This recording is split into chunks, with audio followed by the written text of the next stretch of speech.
Have you ever caught yourself trapped in an endless argument with yourself? You replay that awkward conversation from last week, overanalyze a tiny mistake, or convince yourself that everything is about to fall apart. And the worst part? It all happens inside your own head.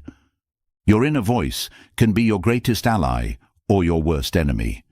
It can hype you up like a coach before a championship game, or tear you down like the world's meanest critic. And here's the real kicker. Most people let their inner voice run wild, completely unchecked, like an untrained dog that drags them through the mud every single day. But what if you could take back control? What if, instead of being a prisoner to your thoughts, you could turn your inner dialogue into a weapon for strength, confidence, and unshakable mental clarity? This isn't just wishful thinking. The ancient Stoics, some of the greatest minds in history, knew how to master their inner world long before modern psychology even had a name for it.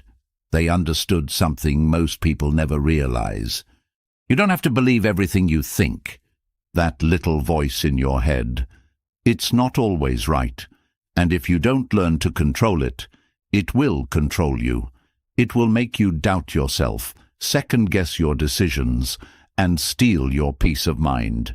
It will sabotage your confidence before you even step onto the battlefield of life. But here's the good news.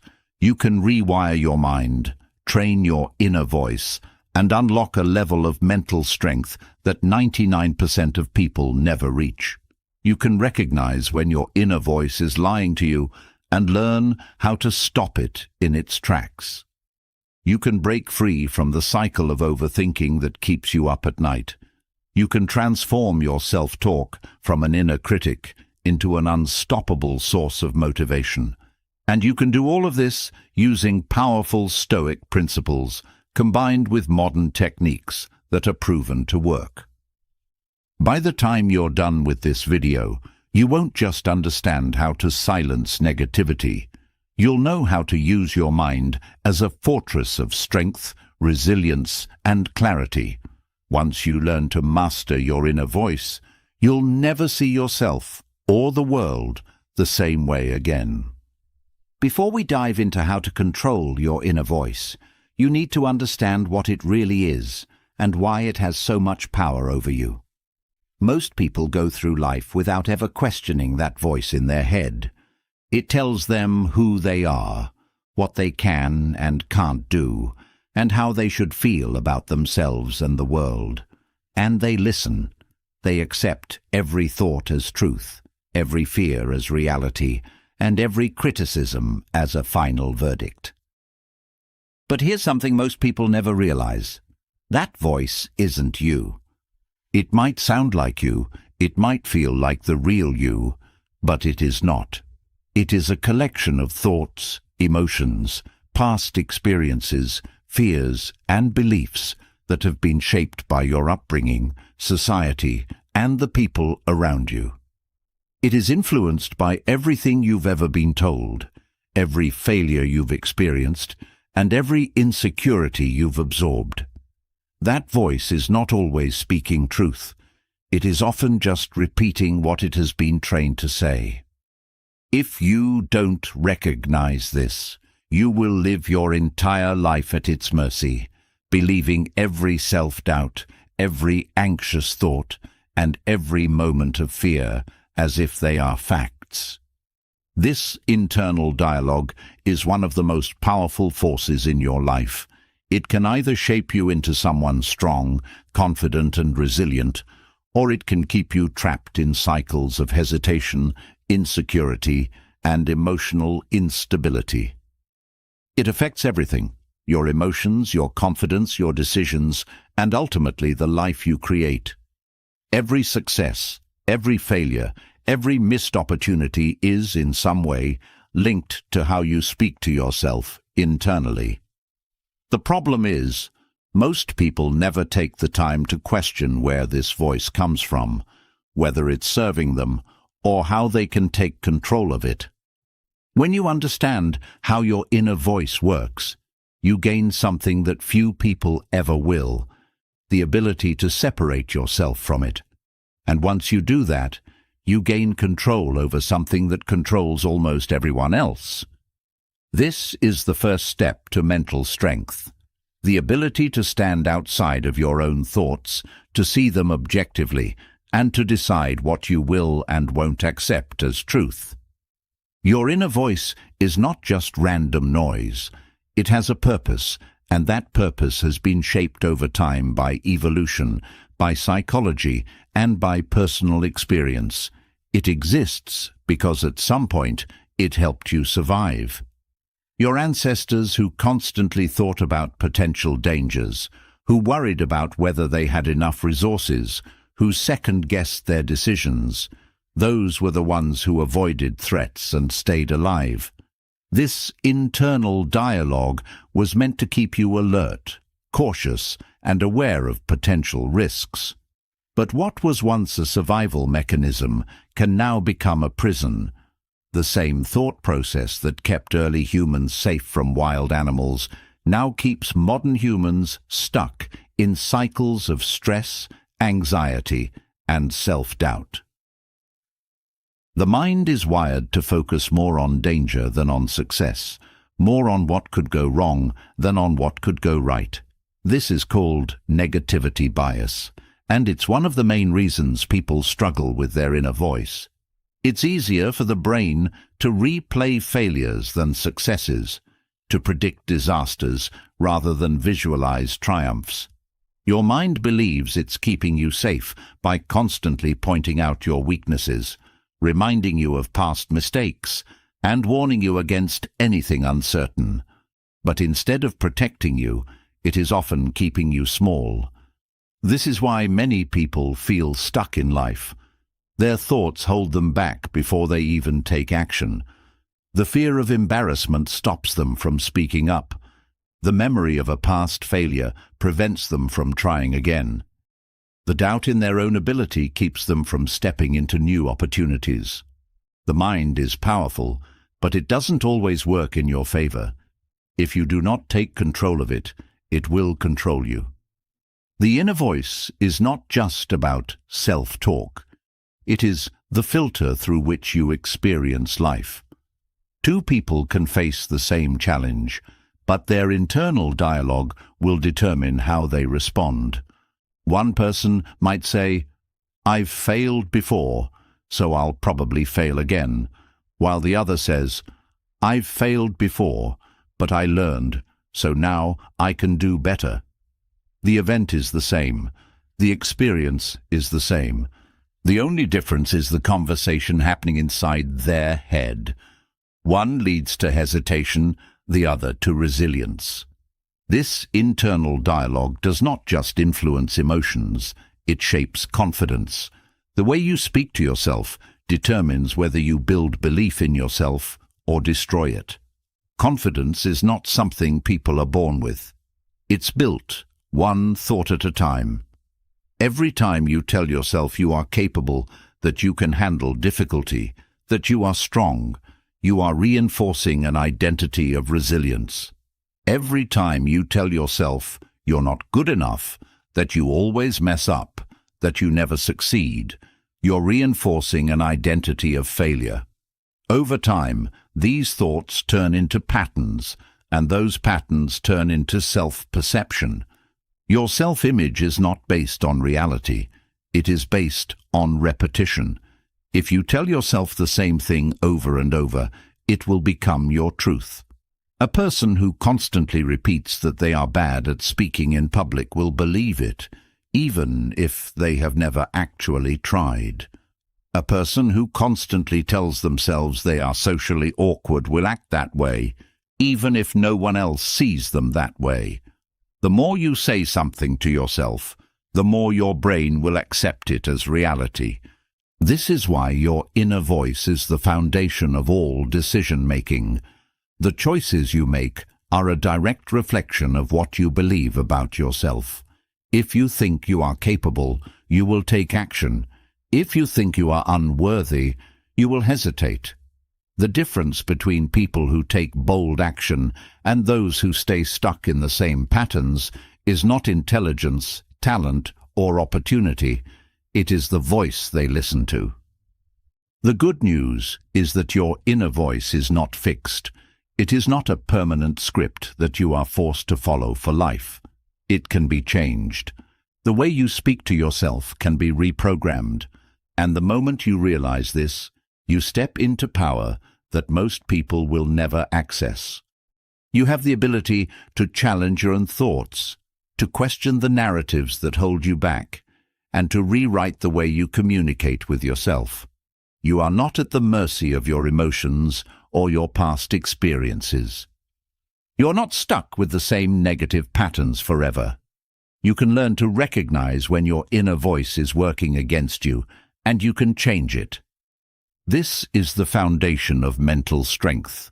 It is not about suppressing emotions or pretending to be positive all the time. It is about understanding how your mind works so that you can take control of it, rather than letting it control you. It is about developing the ability to step back from your thoughts, to see them for what they are, just thoughts, not reality, and to choose which ones you accept. The Stoics understood this better than anyone. They knew that true power was not in controlling the outside world, but in mastering the inner world. They trained themselves to separate from their emotions, to view challenges with objectivity, and to speak to themselves in a way that built resilience rather than weakness. They did not allow fear to dictate their actions, nor did they allow negative thoughts to shape their reality. They saw their inner voice as a tool to be sharpened, not a dictator to be obeyed. And this is what you're going to learn. You're going to learn how to take control of your inner voice, how to rewire your thoughts, how to break free from patterns of self-doubt, and how to turn your mind into your greatest source of strength. You are going to learn how to use the same principles that have been practiced by some of the strongest minds in history, so that instead of being controlled by your thoughts, you become the one in control. The moment you realize that your inner voice is not an absolute truth, but a narrative shaped by past experiences, emotions, and conditioning, everything changes. Understanding that you have the power to challenge, refine, and even rewrite that voice is the first step.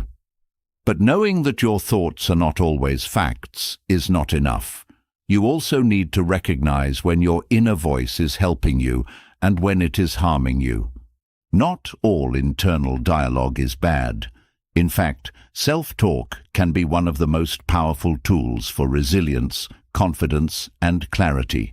It can push you forward in moments of doubt, help you regulate emotions under stress, and sharpen your decision-making in high-pressure situations. But there is a fine line between self-talk that strengthens you and internal chatter that weakens you. The challenge is in recognizing the difference before your thoughts spiral out of control. Self-talk is intentional. It is a dialogue with yourself that has a purpose, whether it is to motivate, reflect, or problem-solve. It is structured, rational, and often solution-oriented. People who use self-talk effectively know how to regulate their emotions by speaking to themselves with clarity and discipline. When something goes wrong, instead of collapsing into emotional turmoil, they engage in self-talk that helps them process the situation, analyze solutions, and move forward.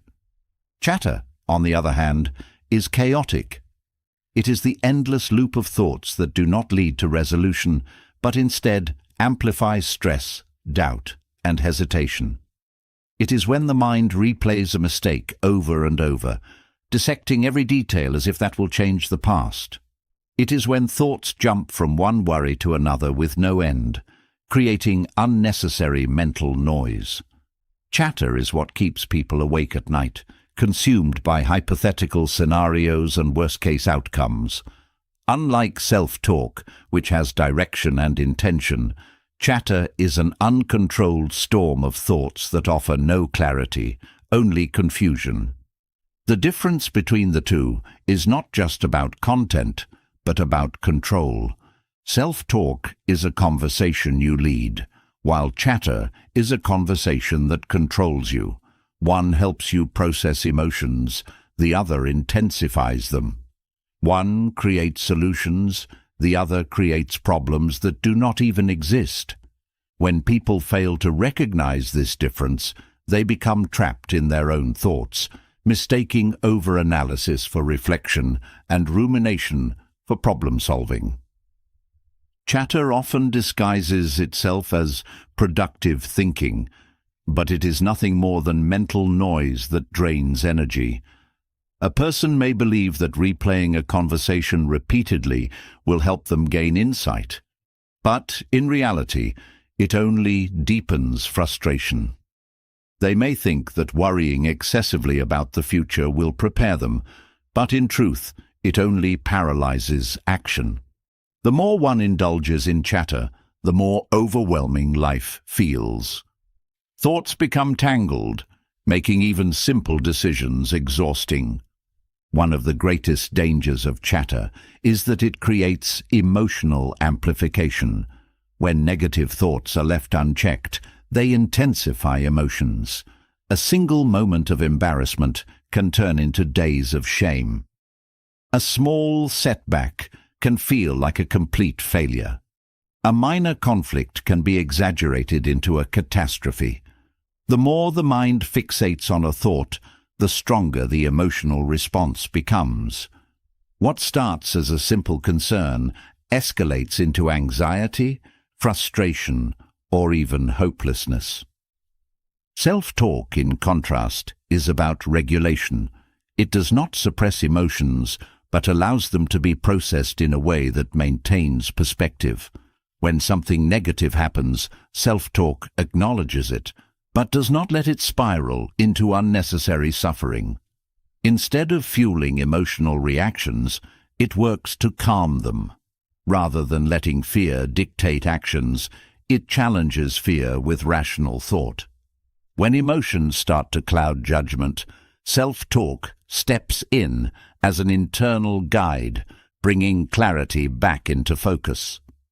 Understanding this difference is not just about improving mental well-being, but about gaining mastery over thought patterns. Those who develop strong self-talk habits create mental environments where resilience thrives, while those who let chatter dominate their minds become prisoners of their own anxieties. The ability to shift from chatter to self-talk is what separates those who feel overwhelmed from those who remain composed under pressure. The key to controlling this shift is awareness. Most people are so used to their internal dialogue that they do not even question whether it is constructive or destructive.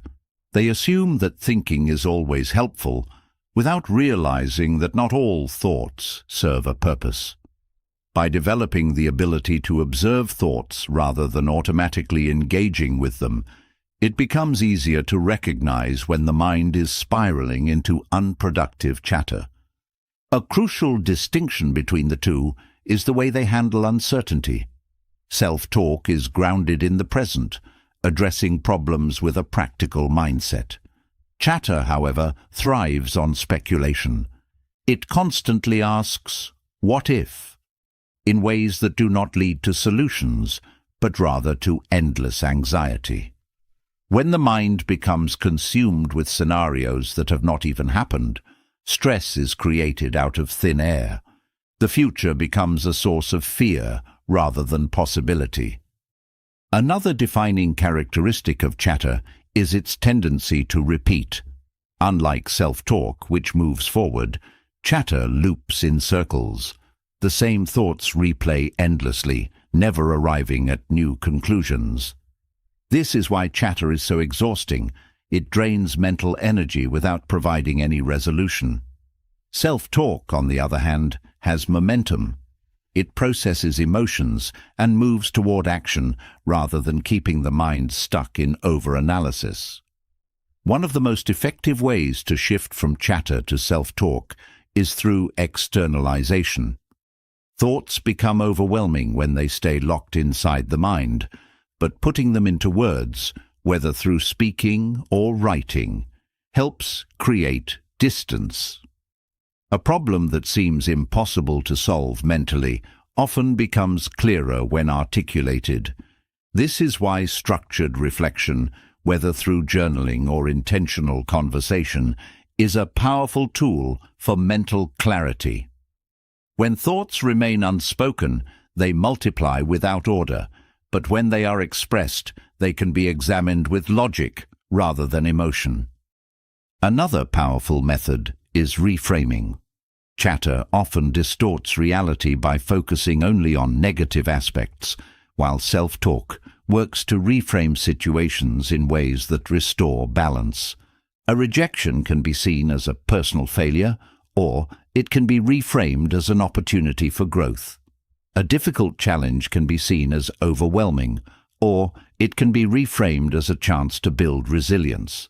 The mind tends to default to the most emotionally charged interpretation, but with practice, it can be trained to shift perspective in ways that support mental strength rather than weaken it. One of the reasons chatter is so difficult to escape is that it thrives in stillness. When the mind is unoccupied, it fills the silence with mental noise.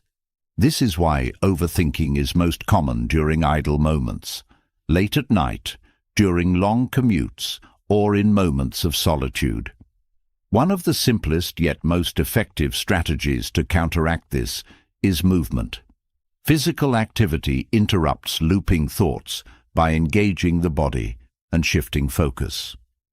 Even something as simple as a walk can break the cycle of mental repetition, giving thoughts the space to settle rather than spiral. The influence of the external environment on internal dialogue cannot be ignored. Surroundings shape thoughts, whether consciously or unconsciously. When the environment is filled with negativity, whether through toxic relationships, excessive media consumption, or constant stress, the mind absorbs that energy. Chatter thrives in environments of chaos, while self-talk is strengthened in environments of order. This is why it is crucial to be intentional about what is consumed mentally and emotionally. Just as a cluttered space creates distraction, a cluttered mental environment makes constructive self-talk difficult. Self-talk is a skill that can be developed. Like any discipline, it requires practice. The more conscious one becomes of internal dialogue, the easier it is to shift patterns from chatter to clarity. The key is not to eliminate all negative thoughts, but to prevent them from taking control. By recognizing when the mind is falling into destructive loops, it becomes possible to redirect focus toward thoughts that build confidence, resilience, and emotional stability. Understanding this difference is not just about mental clarity, but about taking back power. Those who master self-talk do not live at the mercy of their emotions. They do not allow doubt to paralyze them, nor do they let fear dictate their choices. They use their thoughts as tools for strength, not sources of suffering. They have trained themselves to respond to challenges with logic rather than panic, to setbacks with resilience rather than self-destruction, and to uncertainty with clarity rather than fear. Developing this ability is one of the most valuable mental skills a person can acquire. It is the foundation for emotional intelligence, decision-making, and personal growth. Those who refine their internal dialogue gain a level of self-control that most people will never experience. It is not about silencing emotions, but about managing them in a way that leads to wisdom rather than distress. It is about learning to use the mind as an ally rather than an enemy. Those who accomplish this gain a level of mental freedom that allows them to navigate life with clarity, strength, and unshakable confidence. The way you speak to yourself determines the life you live. Every thought, every belief, every internal dialogue either strengthens you or weakens you. There is no middle ground. Once you begin to recognize the difference between self-talk and destructive chatter, the next step is learning how to reshape those thoughts into something that fuels resilience rather than self-doubt. The truth is, most people are not defeated by external circumstances. They are defeated by the voice inside their head that tells them they are not good enough, that they always fail, that they will never be capable of real change. But the reality is, that voice is not truth.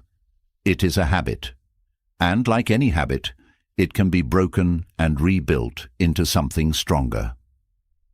Negative self-talk does not appear out of nowhere. It is the result of years of conditioning, past failures, societal expectations, and unconscious fears. It is often absorbed in childhood, reinforced through setbacks, and repeated until it becomes automatic.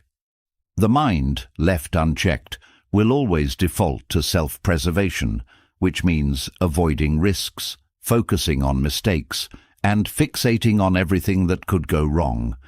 But what the mind sees as protection often becomes limitation. When negative self-talk takes control, it does not keep you safe, it keeps you small. It creates an invisible barrier between you and everything you are capable of becoming. The Stoics understood this long before modern psychology existed. They knew that thoughts had the power to shape not only emotions, but also actions. They trained themselves to separate from destructive self-perception, to challenge their own assumptions, and to reframe adversity as an opportunity for growth rather than a reason for despair. The ability to master this process is not just about improving mental well-being. It is about building a mind that cannot be shaken, no matter what circumstances arise. Reframing negative self-talk begins with awareness. Most people do not even realize how often they tear themselves down. The words they say to themselves become so ingrained that they feel like objective reality rather than personal interpretation. Statements like, "I am terrible at this," "I will always be this way," or "I can never succeed," are not facts. They are stories, and any story can be rewritten. The first step is to catch these patterns in real time. The moment a self-defeating thought arises, pause. Look at it for what it is, a learned response, not an undeniable truth. Once awareness is developed, the next step is to challenge the validity of those thoughts. The Stoics had a practice of questioning their own assumptions, refusing to accept surface-level emotions as absolute. When a thought like "I'm not good enough" arises, they would examine it with logic. What evidence supports this claim? Is it true in every situation, or only in isolated moments? Has there ever been a time when the opposite was true?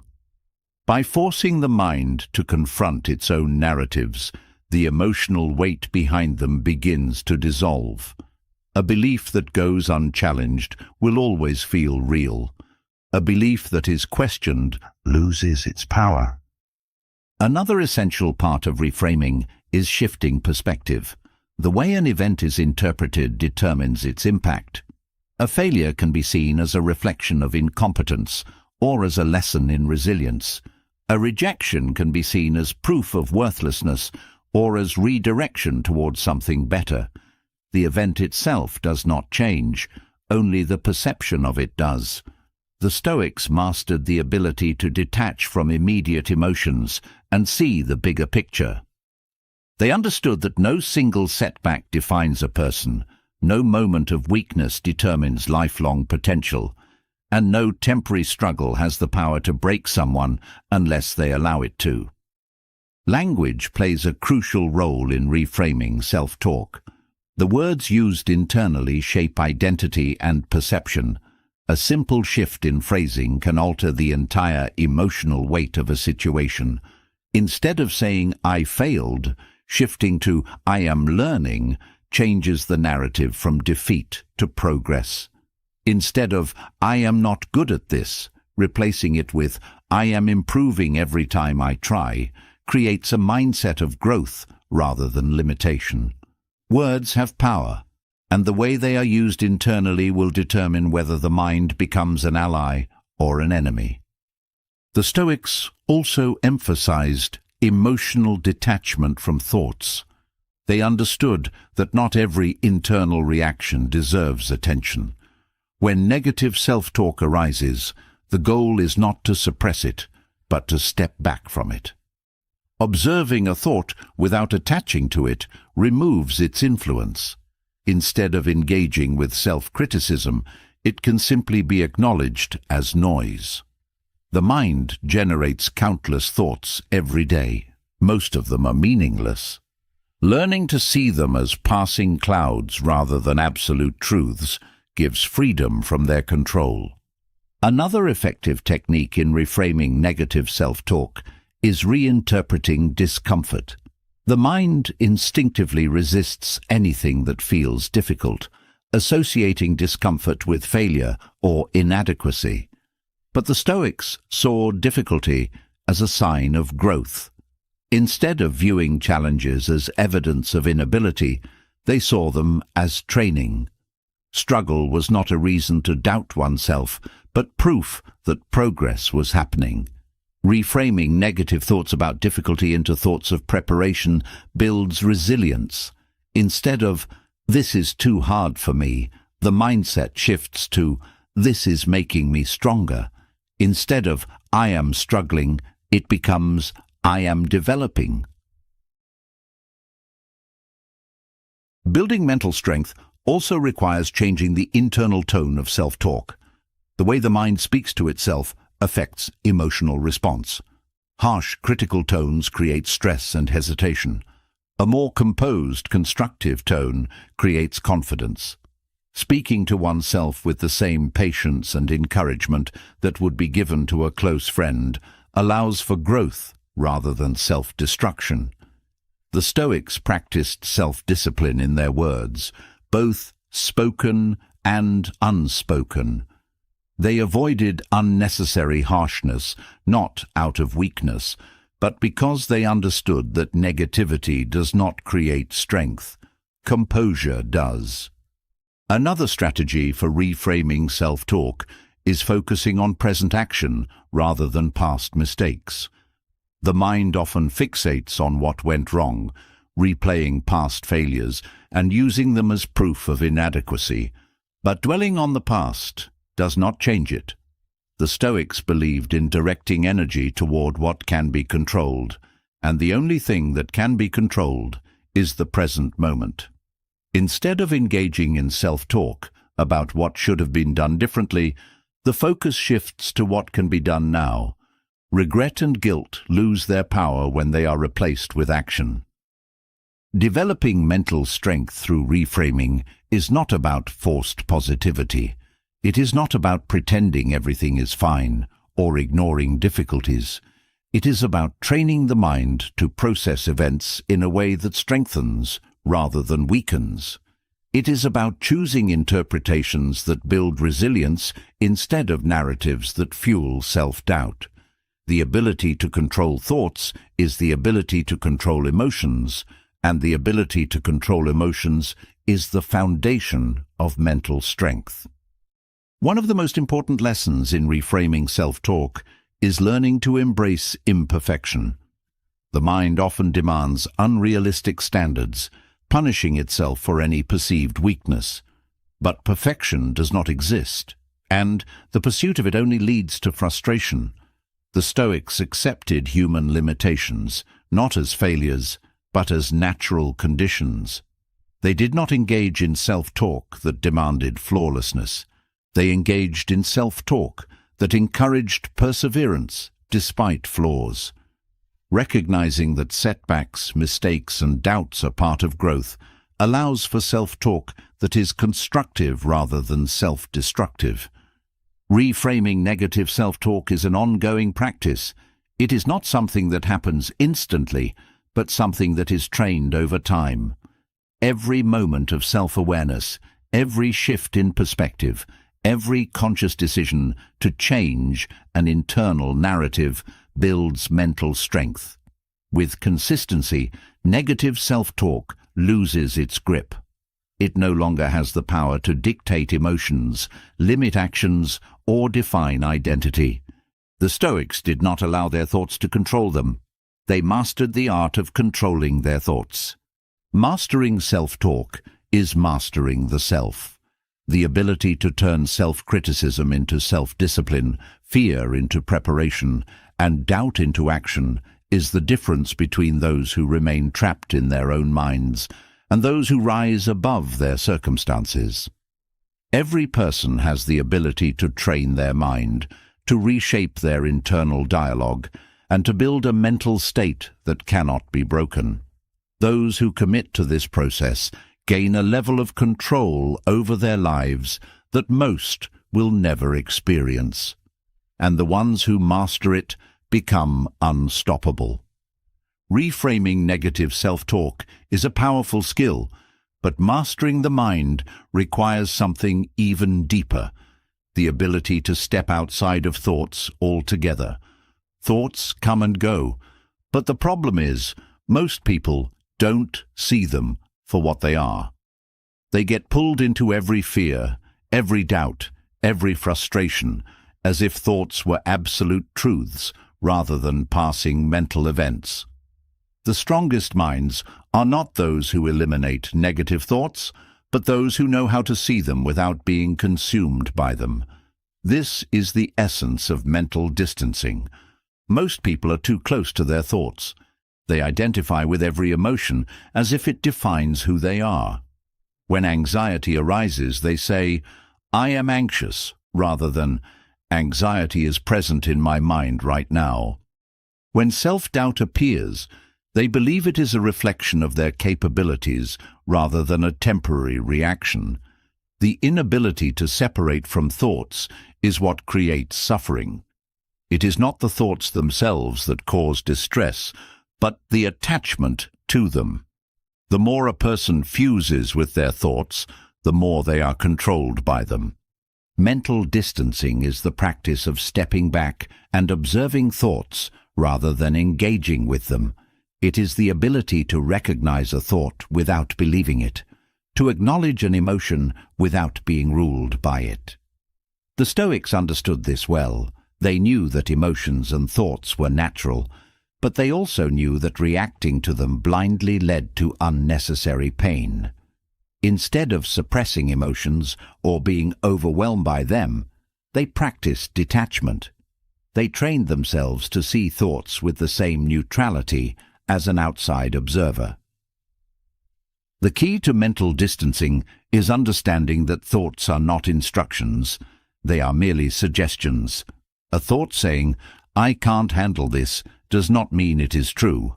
A thought saying, "This situation is unbearable," is not an objective fact. The problem is, most people never question their thoughts. They take them at face value, even when they are irrational. A mind that is left unchecked becomes a source of suffering. But a mind that's observed loses its power to dictate emotions. One of the most effective ways to practice mental distancing is through labeling thoughts. Instead of saying, "I am stressed," reframe it to, "My mind is generating stressful thoughts." Instead of saying, "I am a failure," shift to, "My brain is experiencing a self-critical thought." This small shift creates distance. It removes personal identity from the thought and allows it to be seen objectively. The moment a thought is labeled, it begins to lose its grip. It is no longer something that defines reality, but something that is simply passing through the mind. Another way to create mental distance is by viewing thoughts as external events rather than internal truths. A person does not control when a bird flies past them or when a cloud moves across the sky. Similarly, thoughts arise and pass without conscious effort. They appear, stay for a moment, and then fade, unless they are held onto. The mind is constantly producing thoughts, but only the ones that are engaged with persist. Observing thoughts, rather than fighting them, allows them to move naturally rather than turning into mental battles. Stoic detachment teaches that emotions are not enemies. They are indicators. They provide information, but they do not have to dictate actions. Feeling anger does not mean acting on anger. Feeling fear does not mean retreating. The ability to observe emotions rather than react to them is one of the highest forms of mental strength. This doesn't mean suppressing emotions, but rather recognizing them for what they are, temporary experiences, not defining truths. Perspective is another crucial aspect of mental distancing. Many problems feel overwhelming simply because they are viewed from too narrow a lens. A difficulty that seems unbearable today may be insignificant in a year. A setback that feels devastating in the moment may later be seen as necessary for growth. The Stoics practiced shifting perspective as a way to detach from immediate reactions. They would ask themselves, will this matter in a week? In a month? In a year? By zooming out, the emotional weight of a problem often shrinks. Another technique used by the Stoics is third-person thinking. Instead of engaging with thoughts from a first-person perspective, shift to viewing them as an observer. Instead of saying, I am struggling, reframe it to, he, she is struggling. This creates immediate distance. It allows emotions to be examined without full immersion. Studies have shown that people who engage in third-person self-talk are better at regulating emotions, making decisions under stress, and maintaining composure in difficult situations. By treating thoughts as external rather than personal, they lose their power to overwhelm. Mental distancing is not about eliminating thoughts, but about reducing their control. A person who is too close to their emotions is constantly pulled in different directions. They react impulsively, get lost in mental loops, and struggle to see situations clearly. But a person who creates space between themselves and their thoughts gains clarity.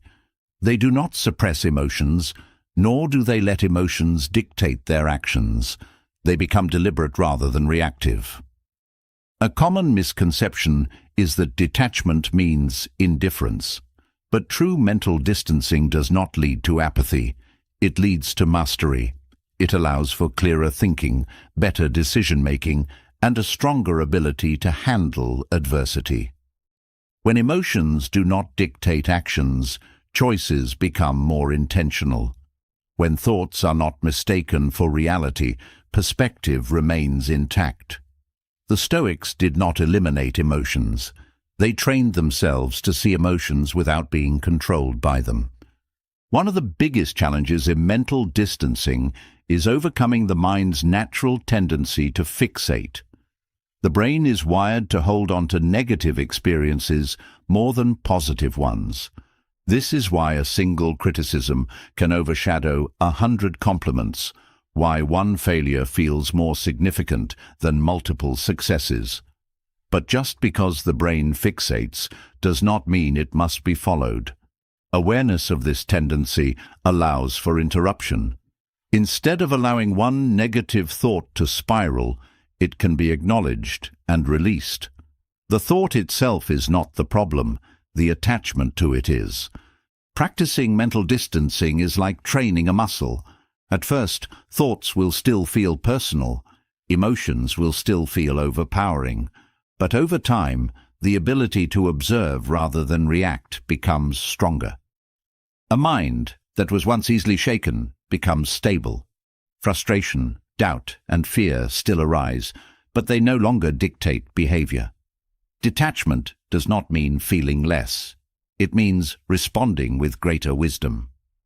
Another key practice in mental distancing is recognizing the impermanence of emotions. No feeling lasts forever. Every emotion, no matter how intense, fades with time. Pain weakens, fear dissolves, anger subsides. The problem is not the presence of emotions, but the illusion that they are permanent. The Stoics understood that just as physical sensations pass, so do mental states. The ability to recognize the temporary nature of emotions prevents them from becoming overwhelming.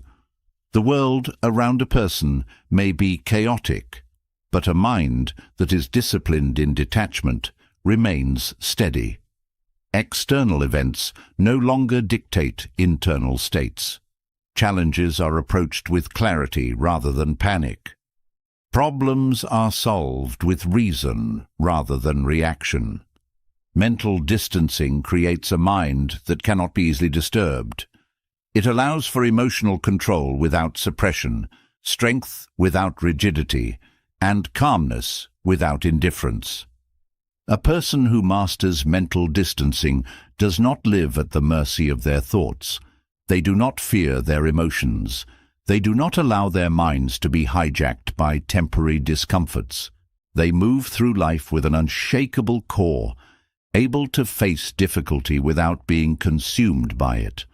While most people are controlled by their thoughts, those who practice detachment learn how to control their minds. The ability to see thoughts objectively is not just about reducing stress. It is about reclaiming power. A mind that is not ruled by impulse, fear, or negativity becomes a tool for strength rather than a source of suffering. When thoughts are seen for what they truly are, temporary, fleeting, and often irrational, they lose their ability to control emotions.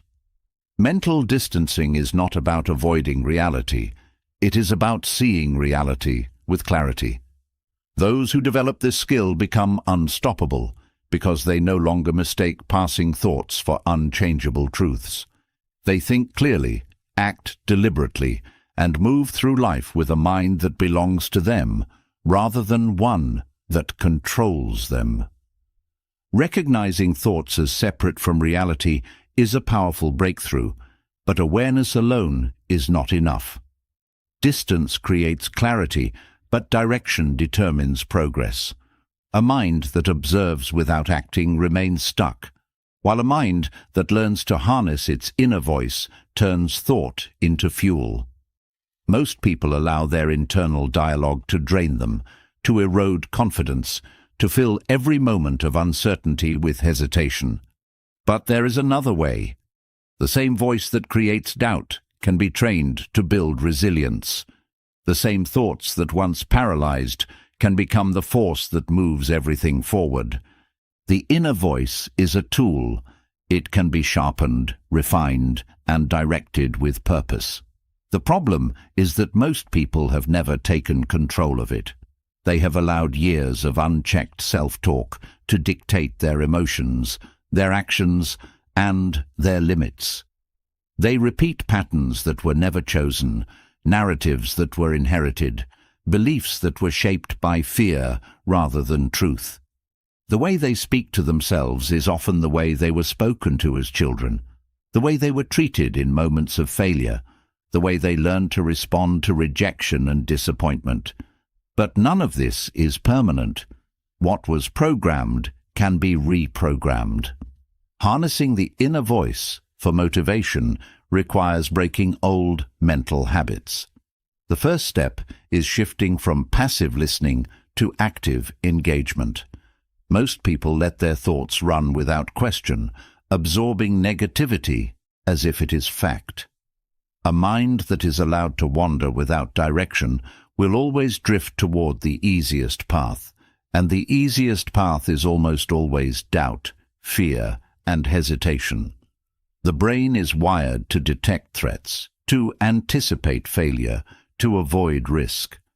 Left unchecked, it will always choose comfort over challenge. But comfort does not build resilience. It does not create strength. It does not forge the kind of mindset that can withstand pressure. The shift begins with questioning. Every time a thought appears that weakens motivation, it must be challenged. If the mind says, "I can't do this," it must be asked, "Why not?" If it says, "I'm not good enough," the response must be, "What proof do I have that this is true?" If the default reaction to difficulty is avoidance, it must be met with, "What happens if I push through instead?" The mind is not an authority. It is a collection of habits. Those habits can be changed. The more thoughts are questioned, the weaker their grip becomes.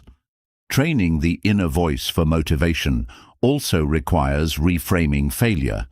The mind that views failure as an end will always hesitate.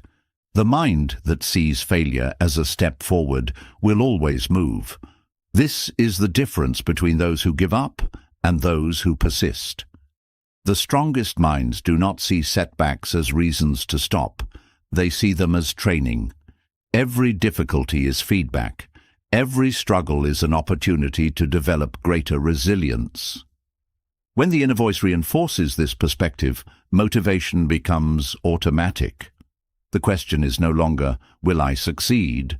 but rather, "How will I grow from this?" Language plays a critical role in this transformation.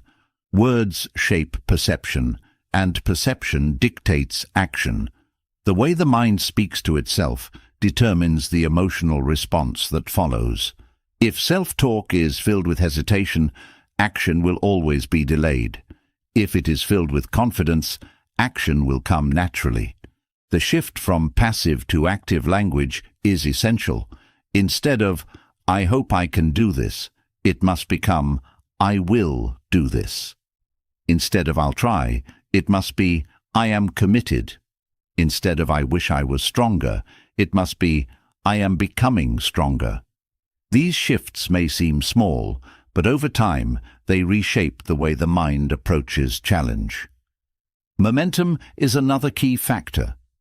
Motivation is not created by waiting for the right moment. It is built through movement. The mind that constantly hesitates reinforces doubt. The mind that takes immediate action reinforces confidence. Even the smallest step forward creates a psychological shift. It tells the brain, "I am capable." Every time a challenge is met rather than avoided, the inner voice strengthens. Every time effort is made, despite resistance, belief in one's own ability grows. A mind that is conditioned to take action does not need motivation. It becomes motivation. The Stoics understood that motivation is not about emotion. It is about discipline. Emotions fluctuate, but trained habits remain. If action is dependent on how one feels in the moment, it will always be inconsistent. If action is built into the structure of daily life, it will happen regardless of mood. The strongest minds do not rely on inspiration. They build systems that ensure progress continues even when motivation fades. They do not wait to feel ready. They act, and readiness follows. Another powerful tool for shaping the inner voice is visualization. The mind responds to mental images as if they are reality. If it is constantly shown failure, it will expect failure. If it is constantly shown resilience, it will move toward resilience. High performers in every field use visualization not as wishful thinking, but as mental training. They do not just see success, they see themselves overcoming obstacles. They rehearse the process of persistence. They prepare their minds to respond with strength in difficult moments. The inner voice is deeply influenced by what it is shown. The more it sees a version of the self that acts with confidence, the more it will reinforce that identity. The environment also plays a role in shaping internal dialogue. If surrounded by negativity, criticism and doubt, the inner voice will absorb those patterns. If surrounded by challenge, encouragement and resilience, it will adapt to that instead. The mind is shaped by what it repeatedly hears. This is why it is crucial to be intentional about input. The voices that influence daily thought patterns will become the voices that shape self-perception. A major shift in harnessing motivation comes from learning to view effort as an investment rather than a burden. The mind that sees hard work as suffering will always resist. The mind that sees hard work as growth will embrace it. Struggle is unavoidable, but suffering is a choice. When the inner voice reframes effort as a privilege rather than a punishment, motivation follows naturally. The question is no longer, do I have to do this? But rather, how much stronger will I become by doing this? Mastering the inner voice also means understanding that motivation is not about intensity, it is about consistency. A single burst of enthusiasm does not create lasting results. Small, daily actions do. The mind that is trained to take consistent action does not need constant external motivation.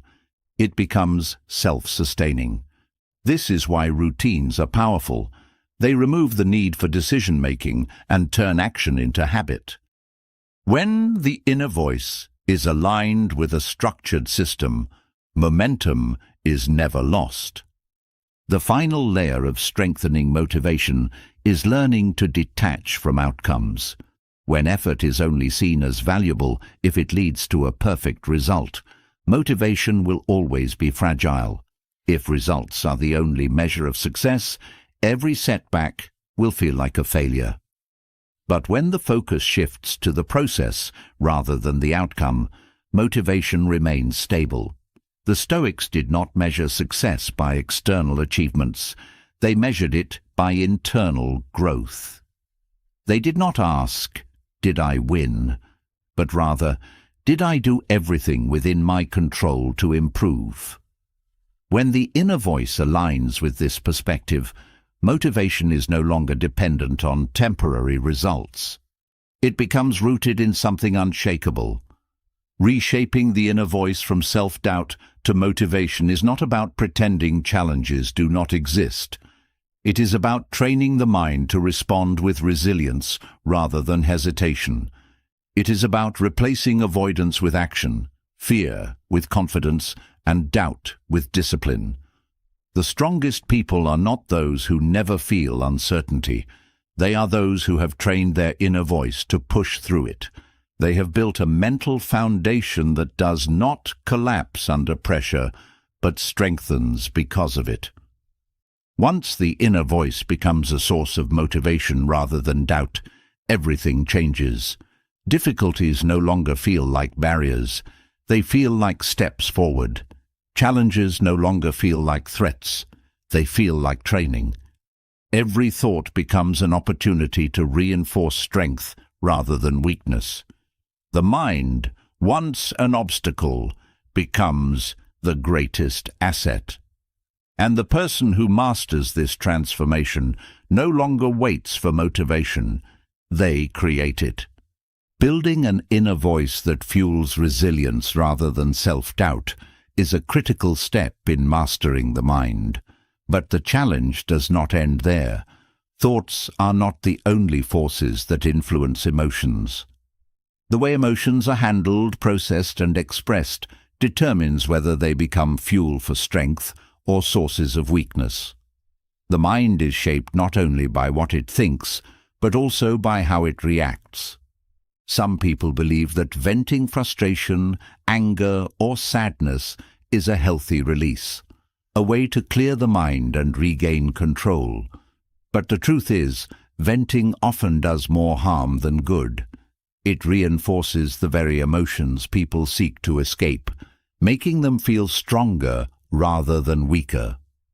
The idea that releasing emotions through venting is beneficial is one of the biggest misconceptions in modern psychology. People assume that letting emotions out, whether through ranting to a friend, shouting in frustration, or repeatedly dwelling on problems, will help them move forward.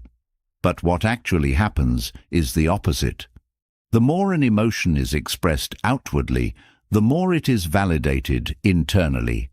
Instead of releasing frustration, venting often amplifies it. Instead of calming the mind, it strengthens the emotional reaction. The more a person rants about an issue, the deeper they embed it into their reality. Neuroscience supports this. When emotions are expressed intensely, they trigger stronger neural connections in the brain, reinforcing patterns of thought and reaction. If anger is expressed frequently through venting, the brain strengthens the pathway for anger. If frustration is verbalized repeatedly, the mind becomes more conditioned to respond with frustration. Emotions are not expelled through venting, they are rehearsed. And what is rehearsed becomes habit. Over time, venting does not reduce emotional responses. It increases their intensity and frequency. The Stoics understood this long before science confirmed it. They knew that emotions, left unchecked, would grow beyond reason. They did not advocate for suppression, but they rejected indulgence. The goal was never to ignore emotions, but to regulate them. Instead of venting, the Stoics practiced containment, redirection, and reflection. They did not see emotions as something to be thrown outward, but as something to be understood and reshaped. This is the key difference between those who are ruled by emotions and those who rule over them. Containment does not mean suppressing emotions or pretending they do not exist. It means recognizing that raw emotional expression is often unhelpful. Instead of reacting immediately, containment allows for space between stimulus and response. This space is where clarity is created. When an emotion arises, the first instinct is often to externalize it, to speak, to act, to vent. But pausing before reacting shifts control from emotion to reason. The strongest minds do not react impulsively. They wait, they assess, and they choose how to respond, rather than letting emotion dictate their actions. One of the most effective ways to process emotions without venting is through redirection. Energy is neither created nor destroyed. It is transferred. The same applies to emotional energy. Anger, frustration, or sadness cannot simply disappear, but they can be transformed.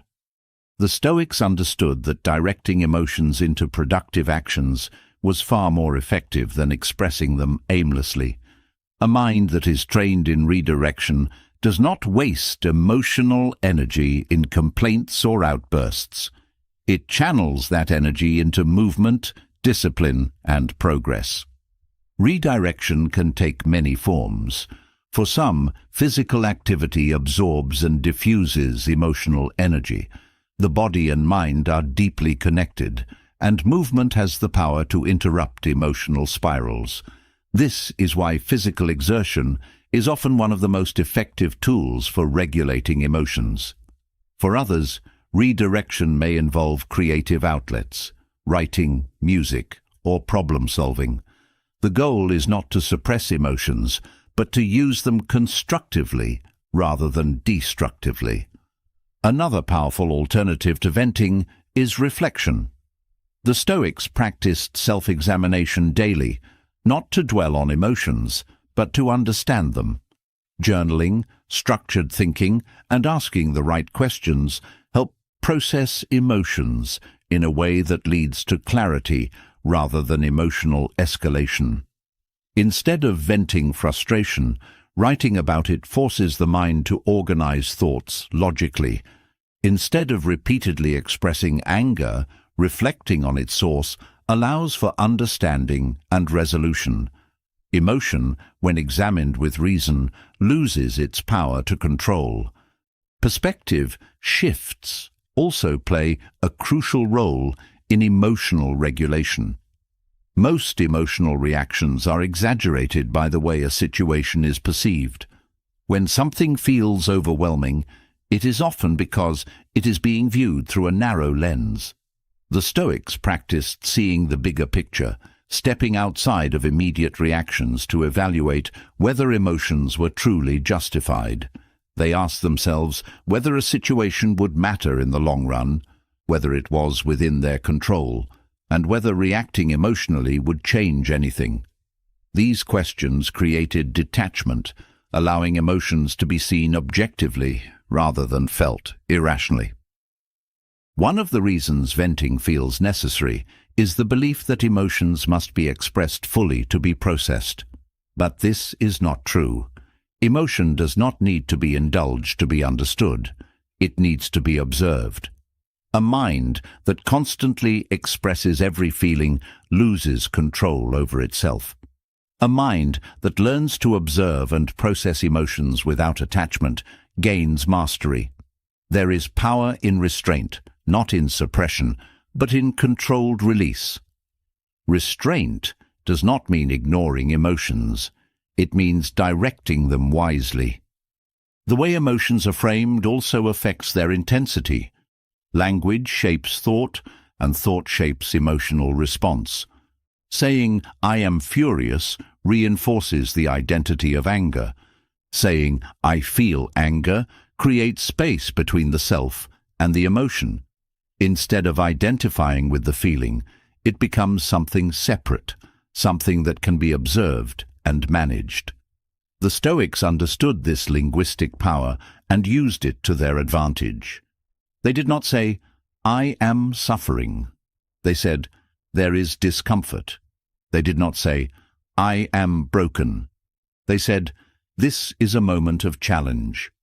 This shift in wording changed the emotional weight of situations. It turned overwhelming feelings into temporary experiences. A crucial element of emotional regulation is recognizing the impermanence of feelings. No emotion lasts forever.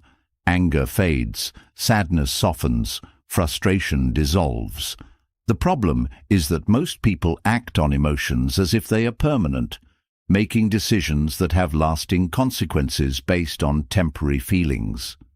The Stoics practiced patience, knowing that emotions are fleeting. They did not make choices in moments of emotional intensity. They waited. They allowed feelings to pass before deciding how to act. This simple practice prevented regret, reduced impulsivity, and created stability. Another factor that strengthens emotional control is detaching from external validation. Many emotional reactions are intensified by how others perceive them. Venting often serves as a way to gain validation rather than to truly process feelings. Complaining about struggles, exaggerating hardships, or seeking sympathy reinforces emotional dependence on others. But true strength comes from internal validation, from the ability to process emotions independently rather than seeking external reinforcement. The Stoics did not need the world to agree with their feelings. They evaluated emotions based on reason, not on social response. Emotional regulation also requires learning when to engage and when to disengage. Not every problem needs a reaction. Not every challenge requires emotional investment. The Stoics understood that energy is limited, and wasting it on minor frustrations weakens the mind. They chose their battles carefully, focusing on what truly mattered and letting go of what did not. A mind that does not waste energy on every inconvenience is a mind that remains sharp, steady, and prepared for real challenges. The strongest people are not those who never feel emotion. They are those who have trained themselves to respond with wisdom rather than impulse. They do not let emotions dictate their actions. They do not waste time venting frustration in ways that reinforce negativity. They use emotions as tools rather than as barriers. They redirect energy rather than allowing it to consume them. They understand that venting does not create relief. It creates dependency on external expression rather than internal mastery. Mastering emotional control is not about denying feelings, but about refusing to be ruled by them. It is about choosing which emotions deserve attention and which are simply distractions. It is about learning to hold back when necessary, to channel energy productively, and to process emotions without being consumed by them. The person who masters this skill gains something rare: a mind that cannot be shaken, a presence that remains composed under pressure, and a resilience that no external force can break. Those who train themselves in emotional regulation do not need venting as an escape.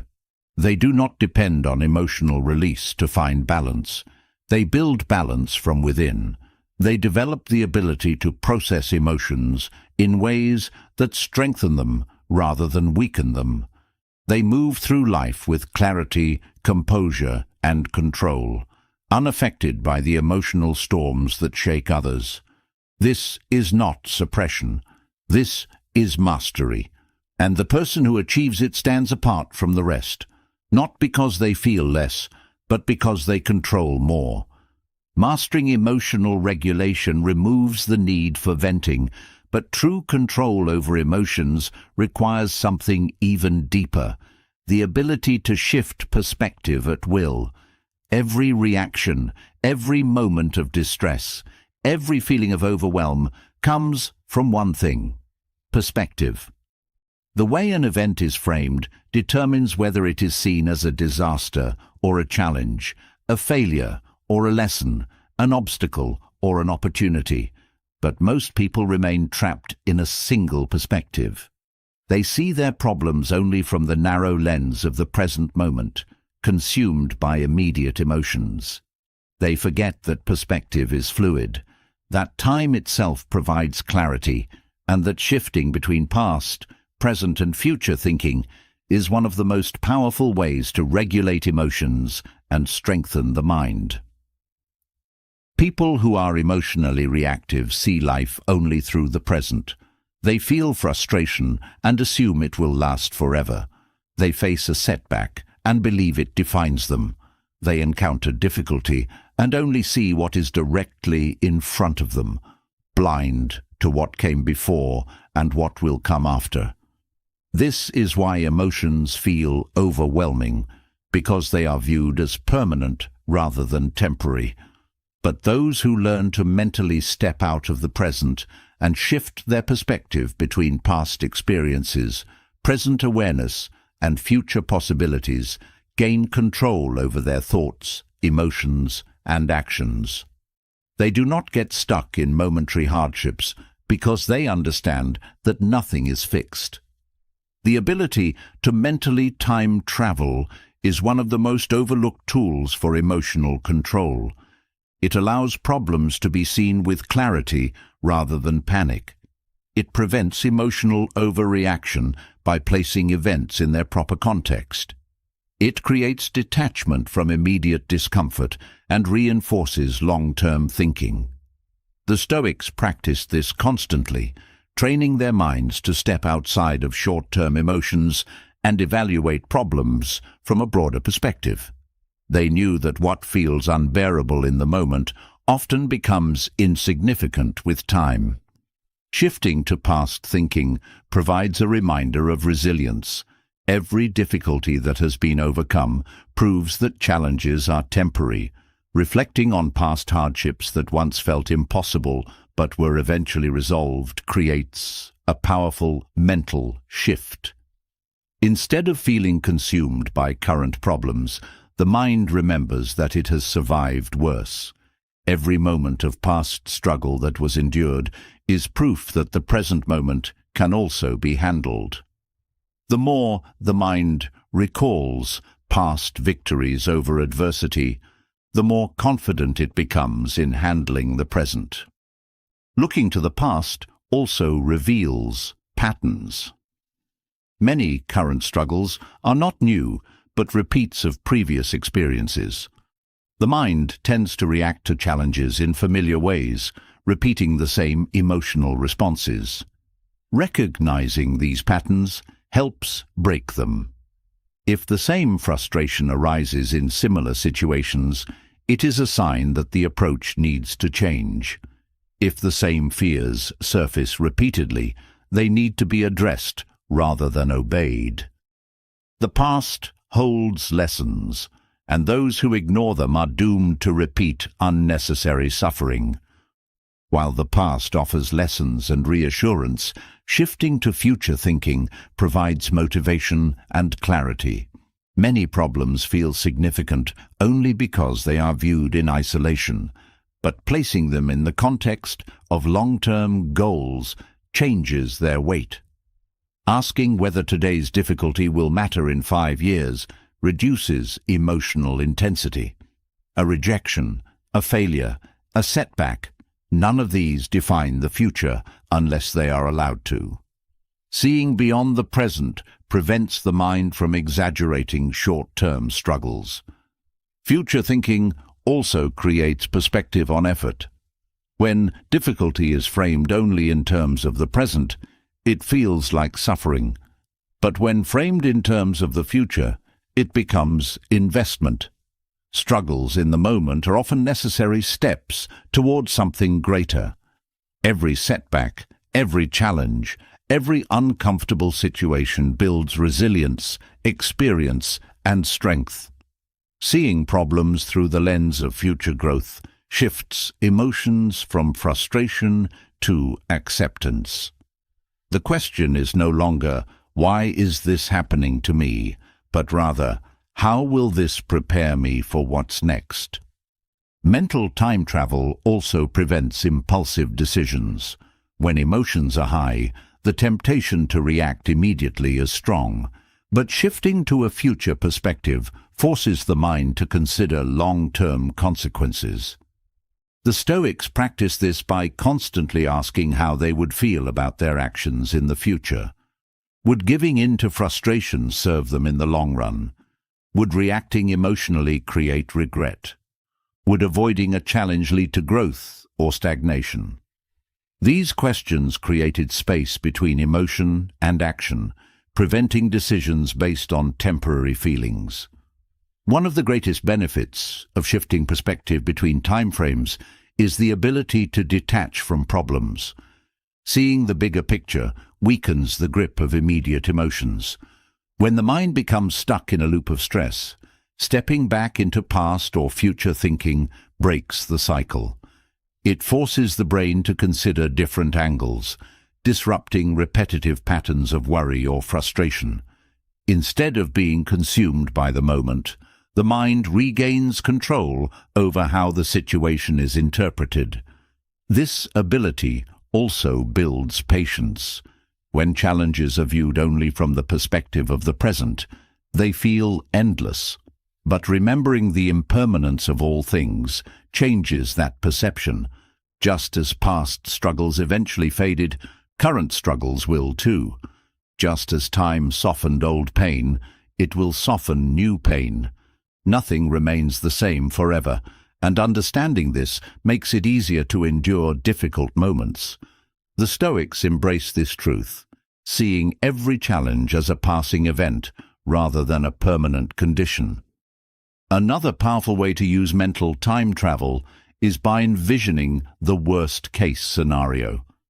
The mind often exaggerates problems, making them feel larger than they are.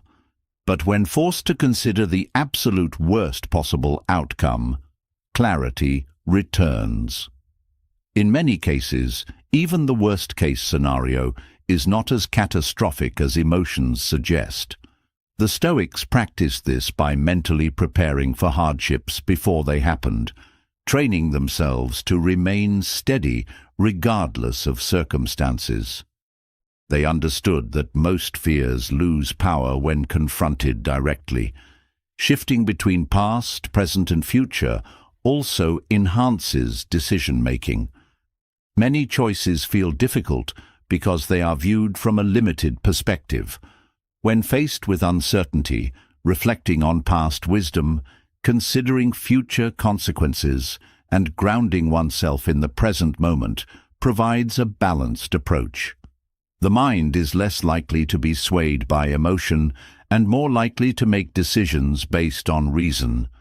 Those who learn to use this skill navigate challenges with greater confidence and clarity. The ability to mentally shift between timeframes is also a key factor in reducing anxiety. Anxiety thrives in uncertainty, feeding on thoughts about what might go wrong, but placing those fears in the context of past resilience and future possibilities weakens them. The mind can either spiral in doubt or anchor itself in the understanding that no situation is permanent. The more it practices shifting perspectives, the less it is controlled by fear. This practice also prevents regret. Many people live trapped in either the past or the future, unable to find balance. Some dwell on past mistakes, reliving failures and reinforcing guilt. Others obsess over the future, constantly worrying about what might happen. But those who learn to navigate between time frames with purpose gain freedom. They use the past for wisdom, the future for direction, and the present for action. They do not remain stuck in regret, nor do they let fear of the future paralyze them. One of the greatest advantages of this skill is the ability to control emotional reactions to external events. People who lack perspective are easily thrown off course by circumstances. They react impulsively, take problems personally, and allow emotions to dictate their actions. But those who can step outside of the immediate moment see situations with clarity. They do not waste energy on unnecessary reactions. They choose their responses based on long-term impact rather than short-term feelings. The mind that masters this ability gains a sense of control over life itself. Challenges no longer feel overwhelming because they are seen within the larger context of time. Emotions no longer dictate actions because they are placed within a broader perspective. The present moment no longer feels like the only reality because the past and future are equally accessible for guidance and reassurance. Those who train themselves in mental time travel become unshakable. They do not make decisions based on fleeting emotions. They do not remain stuck in their current struggles. They do not allow the weight of the present to cloud their judgment. They have mastered the ability to step back, see beyond the immediate situation, and navigate life with wisdom rather than reaction. A mind that can shift perspectives at will is a mind that cannot be controlled by circumstance. It remains steady in hardship, patient in uncertainty, and disciplined in decision-making. It is not ruled by temporary emotions, but guided by long-term vision.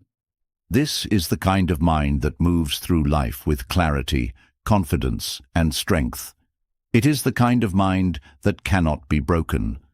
Mastering the ability to shift perspective between past, present, and future brings clarity. But clarity alone is not enough if the mind remains trapped in a cycle of overthinking. The greatest source of unnecessary suffering is not external events, but the endless repetition of thoughts that serve no purpose. The same problem is replayed in the mind over and over, with no resolution, only deeper frustration. The mind, instead of being a tool for strength, becomes a prison. Overthinking exhausts energy, fuels doubt, and creates problems that do not exist anywhere except in thought. The stronger the grip of rumination, the weaker the ability to act with clarity. This is why those who do not learn to silence overthinking remain stuck, trapped in their own mental noise, unable to move forward. Most people believe that thinking through a problem enough times will eventually bring a solution, but this is an illusion. Overthinking is not problem-solving, it is mental stagnation. It does not create clarity, it creates confusion. It does not strengthen decision-making, it paralyzes it. The same thought is turned over endlessly, but nothing changes. Instead of leading to action, overthinking leads to hesitation. Instead of bringing understanding, it deepens self-doubt.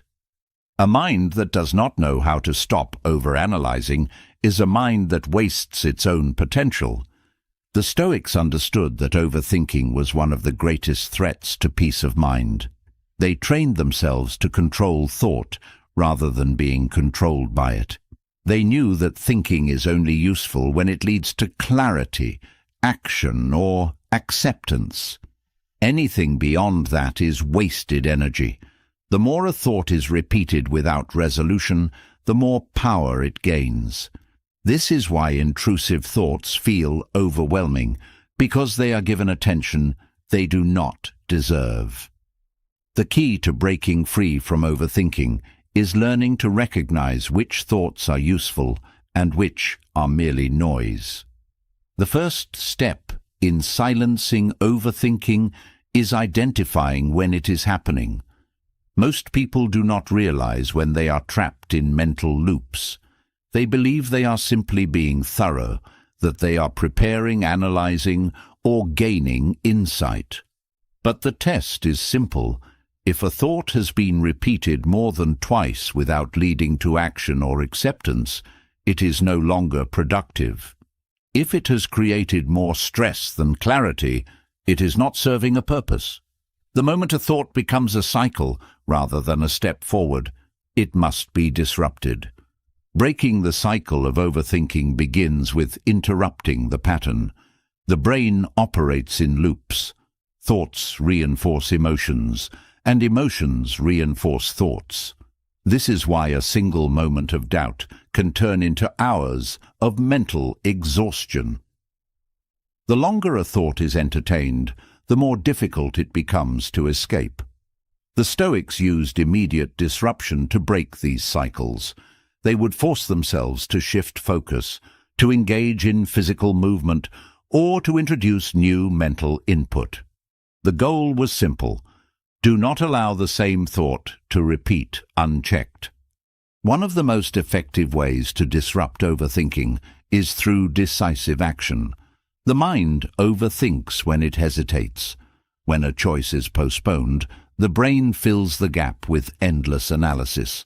The solution is to train the mind to act before hesitation sets in.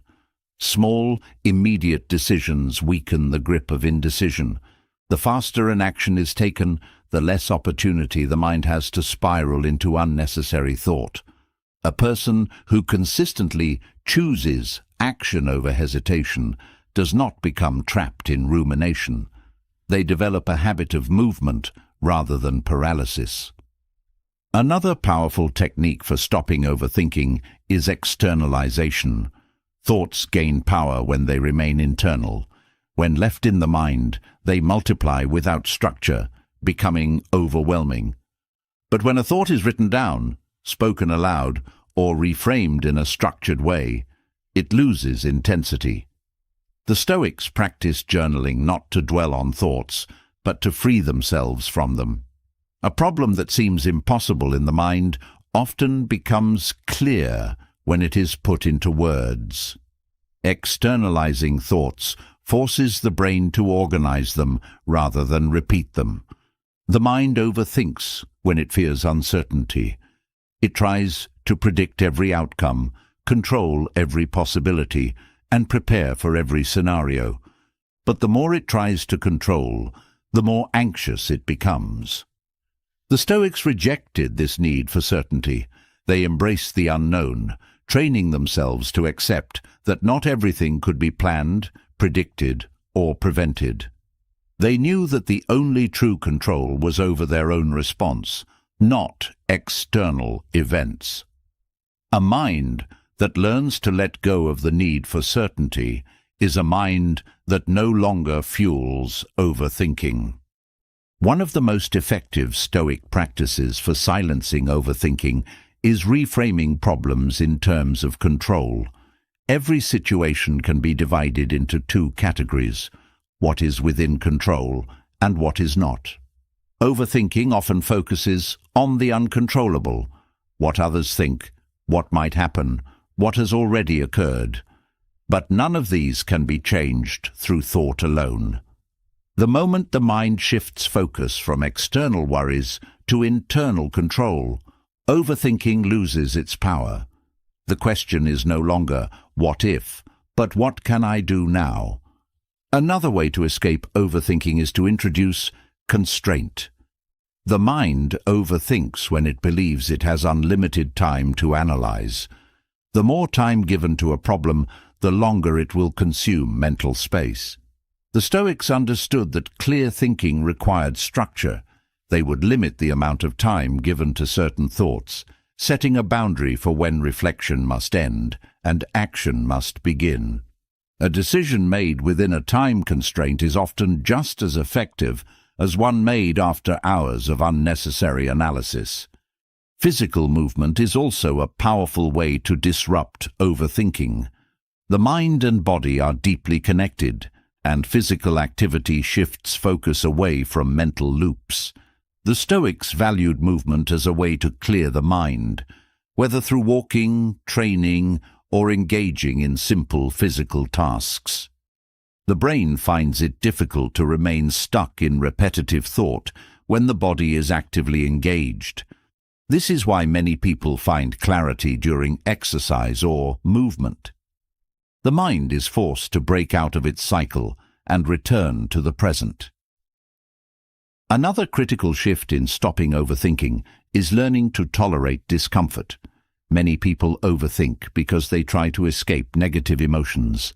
They analyze situations repeatedly in an attempt to avoid pain, disappointment, or failure. But the Stoics accepted discomfort as part of life. They did not waste energy trying to avoid every difficulty. They faced it directly, allowing themselves to feel discomfort without letting it consume them. A mind that stops resisting discomfort stops overthinking. The way thoughts are framed also determines their power. Overthinking thrives on exaggeration. A small problem is made to feel massive. A temporary setback is treated as permanent. The Stoics countered this by using logic to shrink problems down to their actual size. They would ask themselves whether a thought was an exaggeration, whether it truly mattered, and whether it would still seem important in the future. This simple shift in perspective prevented small worries from growing into mental burdens. Training the mind to be decisive also weakens overthinking. Many people become stuck in mental loops because they fear making the wrong choice. They hesitate, analyze, and second-guess every option. But the truth is, most decisions are not final. The Stoics understood that the only real failure is inaction. They did not fear making choices because they knew that mistakes could be adjusted, paths could be changed, and lessons could be learned. A mind that does not fear decision-making does not become trapped in over-analysis. Mastering overthinking is not about eliminating thought. It is about directing it. The goal is not to suppress thoughts, but to train the mind to recognize which ones are worth attention and which ones must be let go. The Stoics did not avoid thinking, but they controlled it. They treated thoughts as tools rather than obstacles. They knew that a thought that does not lead to action, understanding, or peace is a thought that must be released. A person who silences overthinking gains a level of mental freedom that few ever experience. They are no longer weighed down by their own mind. They do not spend hours trapped in self-doubt, hesitation, or unnecessary analysis. They move forward with clarity, act with confidence, and remain composed even in uncertainty. Their mind is no longer a battlefield. It is a source of strength. Breaking free from overthinking is one of the greatest skills a person can develop. It allows energy to be spent on what truly matters rather than wasted on endless mental loops. It creates a mind that is clear, focused, and capable of handling challenges without unnecessary stress. Those who master this skill do not just think less, they think better. They do not just escape mental noise, They create mental discipline, and with that discipline, they move through life with a clarity and confidence that nothing can shake. Breaking free from overthinking creates space for clarity, but if that space is not intentionally filled with structure, the mind will default back to chaos. A mind that is not organized will always be at war with itself. Thoughts will pile up, emotions will become entangled, and decisions will feel heavier than they need to be. The Stoics understood that mental clarity is not something that happens naturally. It must be cultivated. One of their most powerful tools for doing this was journaling. Journaling is not just writing down thoughts. It is the process of organizing the mind. It is taking what is scattered and giving it form, removing what is unnecessary and refining what is useful. A mind that is left to wander will always create confusion. It will amplify small problems, distort emotions, and replay unnecessary fears. But a mind that is disciplined through structured writing becomes clear, resilient, and strong. The difference between those who feel overwhelmed and those who remain composed is often the ability to articulate thoughts with precision. The act of writing forces the mind to slow down. Most thinking happens too quickly. Emotions rise before they are fully understood. Reactions form before they are examined. But when thoughts are written, they must be processed at the speed of language. This creates reflection rather than reaction. It prevents impulsive decisions by allowing emotions to be examined logically. Instead of being consumed by a feeling, writing allows for a separation between the emotion and the person experiencing it. This small gap is where clarity is found. One of the greatest benefits of journaling is that it exposes patterns. Many problems feel new when they arise, but in reality, they are often repetitions of the same internal conflicts. The same fears return in different forms. The same doubts appear with slightly different details. Writing reveals this. It forces awareness of how often certain thoughts repeat, how often emotions follow the same triggers, and how much of mental suffering is self-created. Once these patterns are recognized, they can be changed. A person who does not track their thoughts will remain stuck in the same cycles indefinitely. But a person who documents their thoughts can break free from unconscious habits. Journaling also helps separate fact from interpretation. The mind naturally distorts reality, adding layers of emotion to neutral events. A single setback turns into a narrative of failure. A single mistake becomes proof of incompetence. Writing removes this distortion. When an event is written without exaggeration, its true weight is revealed. The mind may insist that a situation is catastrophic, but when put into words, it often becomes clear that it is not. The act of writing forces objectivity. It prevents emotions from magnifying reality. The Stoics used journaling not just for clarity, but for strengthening their values.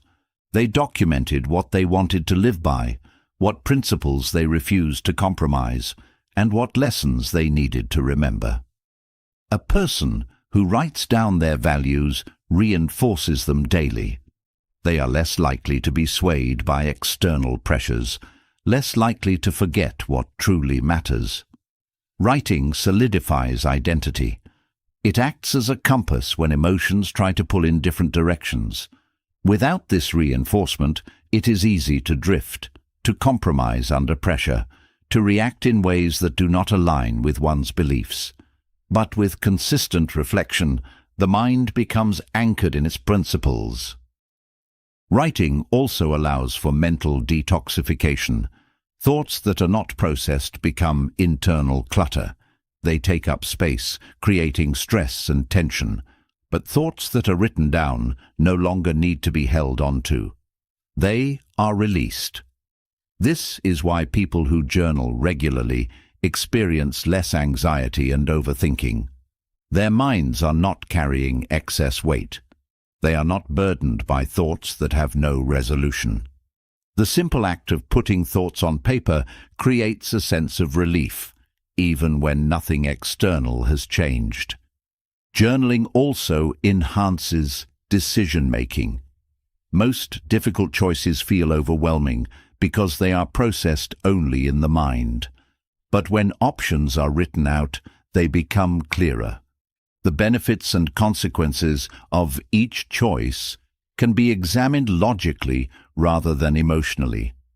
Writing removes impulsivity from decision-making. It forces rational analysis. The Stoics practice this deliberately, asking themselves whether their choices aligned with their values, whether they were based on reason or emotion, and whether they were within their control.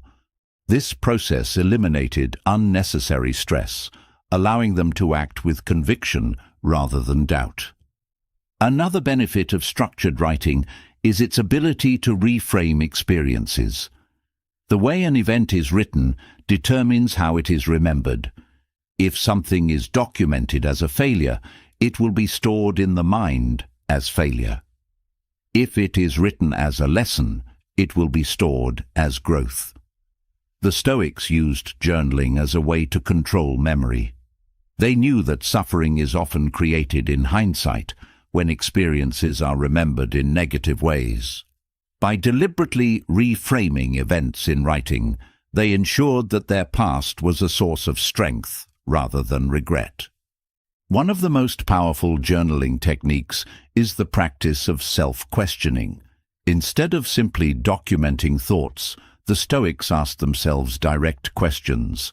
Is this problem as big as it feels right now? Am I responding with reason or with emotion? What part of this is within my control? What lesson can I take from this experience? Questions force the mind to move beyond surface-level reactions. They prevent the kind of passive journaling that reinforces negativity. They create shifts in thinking that lead to real change. Another valuable aspect of journaling is its ability to track progress. Many people underestimate how much they have grown because they do not document it. They assume they are the same person they were a year ago because they have no record of their changes. But writing allows growth to be seen. It provides proof of resilience, evidence of improvement, and a reminder that struggles do not last forever. When an old journal entry is read, it often becomes clear that what once seemed unbearable has now been overcome. This builds confidence. It strengthens the belief that future challenges will also be handled. Journaling also removes emotional pressure from relationships. Many people rely on venting to others as their primary form of emotional processing, but this creates dependence on external validation. Writing allows emotions to be processed independently. Instead of needing someone else to listen, thoughts can be worked through alone. This creates emotional self-sufficiency. It prevents unnecessary conflicts caused by venting emotions impulsively. A person who journals does not need constant reassurance from others because they have trained themselves to handle emotions internally. Another powerful use of journaling is the practice of gratitude writing. The mind naturally focuses on problems more than positives. This is a survival mechanism. It is wired to detect threats. But this tendency creates unnecessary stress. Gratitude writing forces the brain to shift focus. When positives are documented regularly, the mind starts noticing them more often. This does not mean ignoring problems, but it prevents them from overshadowing everything else. The Stoics did not ignore difficulties, but they balanced them by acknowledging what was good. They knew that what the mind repeatedly focuses on becomes reality. Journaling also helps with self-discipline. Writing down goals and tracking progress creates accountability. A goal that is written is more likely to be followed through. A habit that is documented is more likely to be maintained. The Stoics used writing as a way to reinforce discipline, reminding themselves daily of what they were committed to. They did not rely on motivation, they built structure. A person who journals about their habits develops the ability to stay consistent even when motivation fades. Another key benefit of structured writing is the ability to detach from emotions. When feelings remain internal, they feel like absolute truth. But when written, they become something separate. This creates the space needed to examine them without being consumed by them. Writing down anger makes it easier to question. Documenting fear makes it easier to challenge. The Stoics used journaling as a way to prevent emotions from taking over their judgment. They knew that the moment an emotion is written, it loses some of its power. The practice of journaling does not require elaborate writing. It does not need to be poetic or artistic. It only needs to be consistent. The simple act of organizing thoughts creates mental clarity. Writing doesn't have to solve problems, it only needs to bring awareness. The more structured the mind becomes through writing, the stronger it becomes in handling life's challenges. Those who train themselves in this practice gain something invaluable. They develop a mind that is not easily shaken. They do not carry unnecessary mental weight. They do not remain stuck in cycles of thought that go nowhere. They do not allow emotions to dictate their actions. They move through life with greater clarity, stability, and confidence. A person who journals consistently is a person who takes control of their own mind. They do not allow thoughts to remain chaotic. They do not let emotions control their perspective. They build discipline in thinking, strength in resilience, and confidence in decision-making. Their mind is not a battlefield, it is a place of clarity, and that clarity is what separates those who react impulsively from those who move with intention. Organizing thoughts through structured writing brings clarity, but clarity alone does not guarantee emotional stability. The mind is deeply influenced by external factors, and one of the most powerful, yet often overlooked tools for emotional regulation is sound. While the Stoics emphasized internal control, they also understood that the environment plays a role in shaping mental states. Among the many external influences on the mind, music stands as one of the most potent. It has the ability to shift mood, enhance focus, and regulate emotions without requiring conscious effort. The difference between a mind that is easily swayed by emotions and a mind that remains steady often comes down to the ability to manage sensory input. Music is not just entertainment, it is a form of psychological conditioning. The brain responds to sound on a primal level, triggering chemical reactions that influence emotion, attention, and even decision-making. This is why certain sounds can create a sense of calm, while others intensify stress. A person who learns to control their auditory environment gains a significant advantage in emotional regulation. Instead of being at the mercy of fluctuating moods, they can use sound as a tool to direct their mental state. One of the most immediate effects of music is its impact on stress levels. The body responds to sound in the same way it responds to other external stimuli. Slow, steady rhythms can lower heart rate and reduce anxiety, while chaotic or dissonant sounds can elevate stress. The Stoics, though they lived in a time before modern neuroscience, intuitively understood the value of harmony in external influences. They sought environments that supported inner stillness rather than agitation. A person who is constantly exposed to jarring noise will find it difficult to maintain composure, while one who deliberately selects calming sounds creates a foundation for emotional steadiness. Beyond stress reduction, music also plays a significant role in focus and cognitive function. The brain operates in different states depending on sensory input. When exposed to steady, structured sound, it enters a mode of concentration that enhances productivity. This is why many people find it easier to work or study with background music that provides a consistent auditory framework. The Stoics valued deep thought and intentional action, both of which require sustained attention.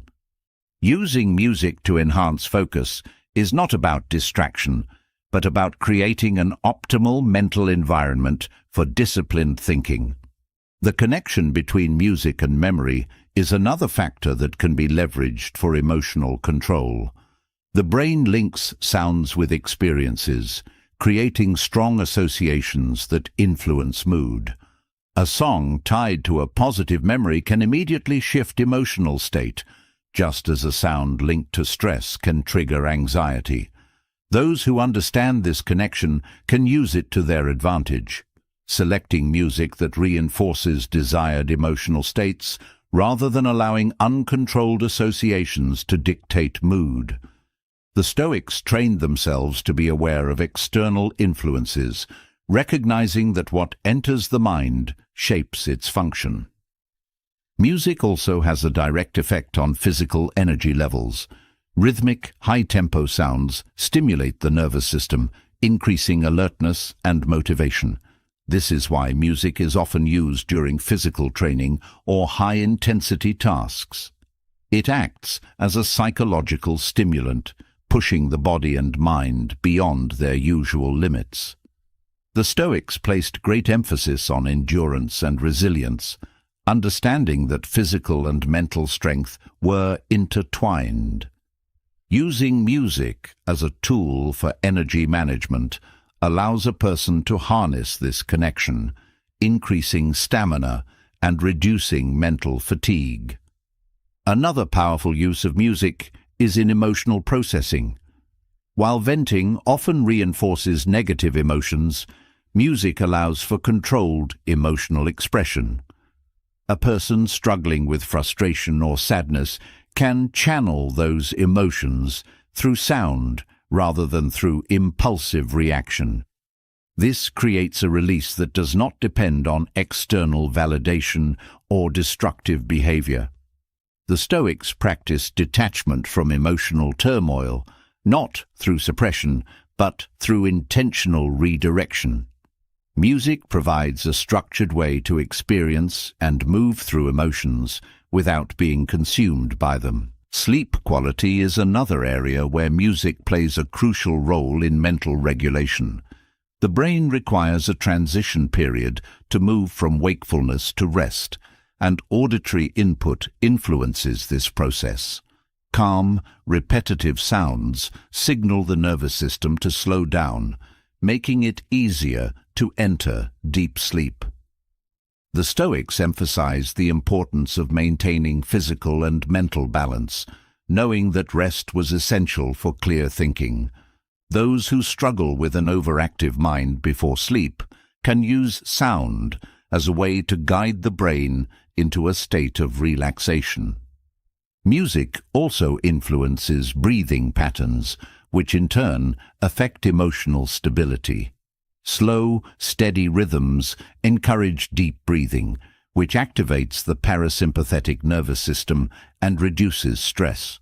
This is why many meditation practices incorporate sound, because the mind follows the rhythm it perceives. The Stoics understood the value of breath control in maintaining composure, and pairing it with the right auditory input strengthens this practice. A mind that is trained to use sound intentionally does not get easily overwhelmed by external pressures. One of the most overlooked aspects of music's influence is its ability to shift perspective. Just as mental time travel allows for emotional detachment, music can act as a bridge between emotional states. A person feeling stuck in a negative mindset can use sound to transition toward a more constructive state of mind. This shift is not forced, but naturally occurs as the brain adapts to the auditory input. The Stoics trained themselves to step outside of immediate emotions to see the bigger picture, and music can be used in a similar way to break free from unproductive thought patterns. The Stoics also valued the concept of premeditatio malorum, mentally preparing for adversity before it occurs. Music can be used as part of this training, conditioning the mind to respond with strength rather than fear. Listening to sounds that evoke feelings of resilience, determination, or composure reinforces these states even before challenges arise. Just as an athlete trains muscles before competition, the mind can be trained through auditory conditioning. A person who consistently exposes themselves to sounds that align with their values strengthens their ability to embody those values in real situations. Music's influence extends to social interaction as well. The energy of a conversation, the tone of an interaction, and the atmosphere of an environment are all shaped by sound. The Stoics were highly aware of how external influences affected internal states, and they sought to minimize unnecessary agitation. Choosing music that fosters calmness before a difficult conversation or that energizes before a demanding task can change the outcome of those experiences. The mind is always responding to sensory input, and those who control that input gain greater control over their responses. One of the most valuable uses of music in mental regulation is in reinforcing identity. People often listen to music that reflects how they currently feel, but a more powerful approach is to listen to music that reflects who they want to become. The Stoics understood that identity is shaped by repeated actions and thoughts. By intentionally selecting music that aligns with desired traits, strength, focus, discipline, the brain begins to associate those qualities with the self. This creates a reinforcement loop where external sound influences internal belief, which in turn influences behavior. Another benefit of using music intentionally is its ability to reduce decision fatigue. The brain is constantly processing information, and unnecessary decisions deplete mental energy. Choosing music in advance to match different tasks, work, rest, training, reflection, removes the need for constant decision-making. The Stoics valued efficiency in thought and action, eliminating distractions that weakened focus. Structuring auditory input in a similar way prevents wasted energy on unimportant choices, preserving mental strength for what truly matters. Using music for mental regulation is not about relying on it as an emotional crutch. It is about understanding its influence and using it strategically. Just as diet affects physical health, sound affects mental health. A person who takes control of their auditory environment is a person who takes control of their mental state. The Stoics sought mastery over external influences, and music is one of the most powerful yet simplest tools for achieving this mastery. A mind that understands the role of sound does not get lost in unregulated emotions. It does not allow external chaos to dictate internal stability. It uses every tool available to maintain clarity, composure, and focus. Those who train themselves in this practice gain a mental advantage over those who let their environment shape their emotions unconsciously. They build a mindset that remains steady in the midst of noise, strong in the presence of distraction, and unshakable in the face of external pressure. Mastering the influence of music is not about escape, it is about control. It is about using external tools to reinforce internal discipline. It is about recognizing that sound is not passive background noise, but an active force that shapes perception, emotion, and action. Those who understand this do not just listen to music, they use it with purpose. and that purpose becomes another layer of mental strength, another step toward a mind that is disciplined, resilient, and completely unshakable. Controlling the mind's response to external influences like music builds emotional regulation, but true mastery over thoughts requires something deeper. When the mind is caught in overwhelming emotions, when stress clouds judgment, or when hesitation takes over, it often feels impossible to step back and regain control. Thoughts become personal, emotions become identity, and self-doubt takes hold. The way the mind speaks to itself in these moments determines whether it will sink deeper into confusion or rise above it with clarity. The Stoics understood that detachment from emotions is essential for maintaining reason, but detachment is not about suppression. It is about shifting perspective. One of the most effective ways to do this is through language itself. Most people talk to themselves in a way they would never speak to others. When mistakes happen, the inner voice turns cruel. When setbacks occur, self-judgment intensifies. The mind says, "I'm a failure, I can't handle this," or "I'll never be good enough." These statements feel absolute, as if they are facts rather than fleeting emotions. But the mind is not an objective observer. It is shaped by the words it repeats. If language can trap a person in self-doubt, it can also be used to break free. The way thoughts are framed determines their impact. One of the most powerful techniques for gaining control over self-talk is using names and the second-person perspective. Instead of speaking to oneself in the first person, "I don't know what to do," "I am not strong enough," shifting to second person or using one's own name creates immediate detachment.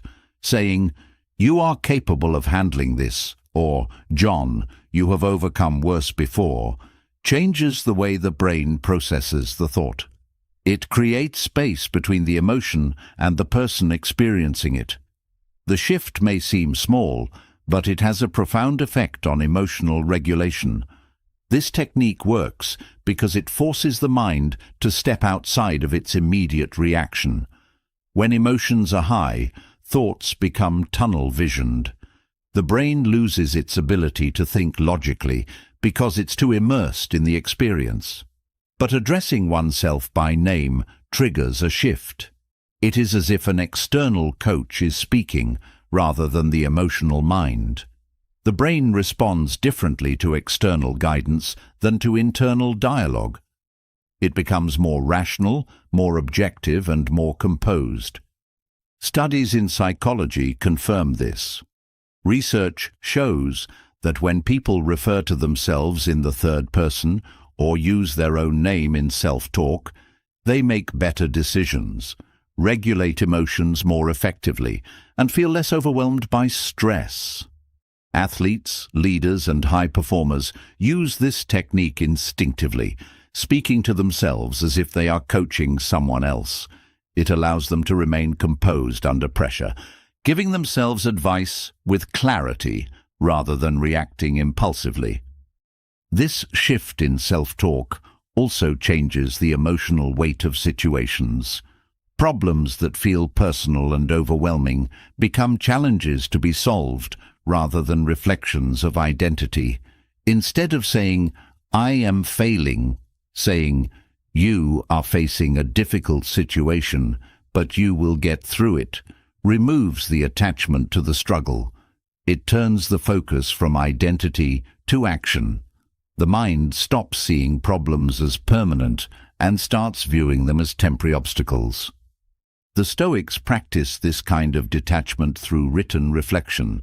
Marcus Aurelius often addressed himself in his writings, reminding himself of his principles and guiding his own thoughts as if he were advising a friend. This practice allowed him to stay grounded even in moments of doubt. He was not consumed by emotion because he created a separation between himself and his thoughts.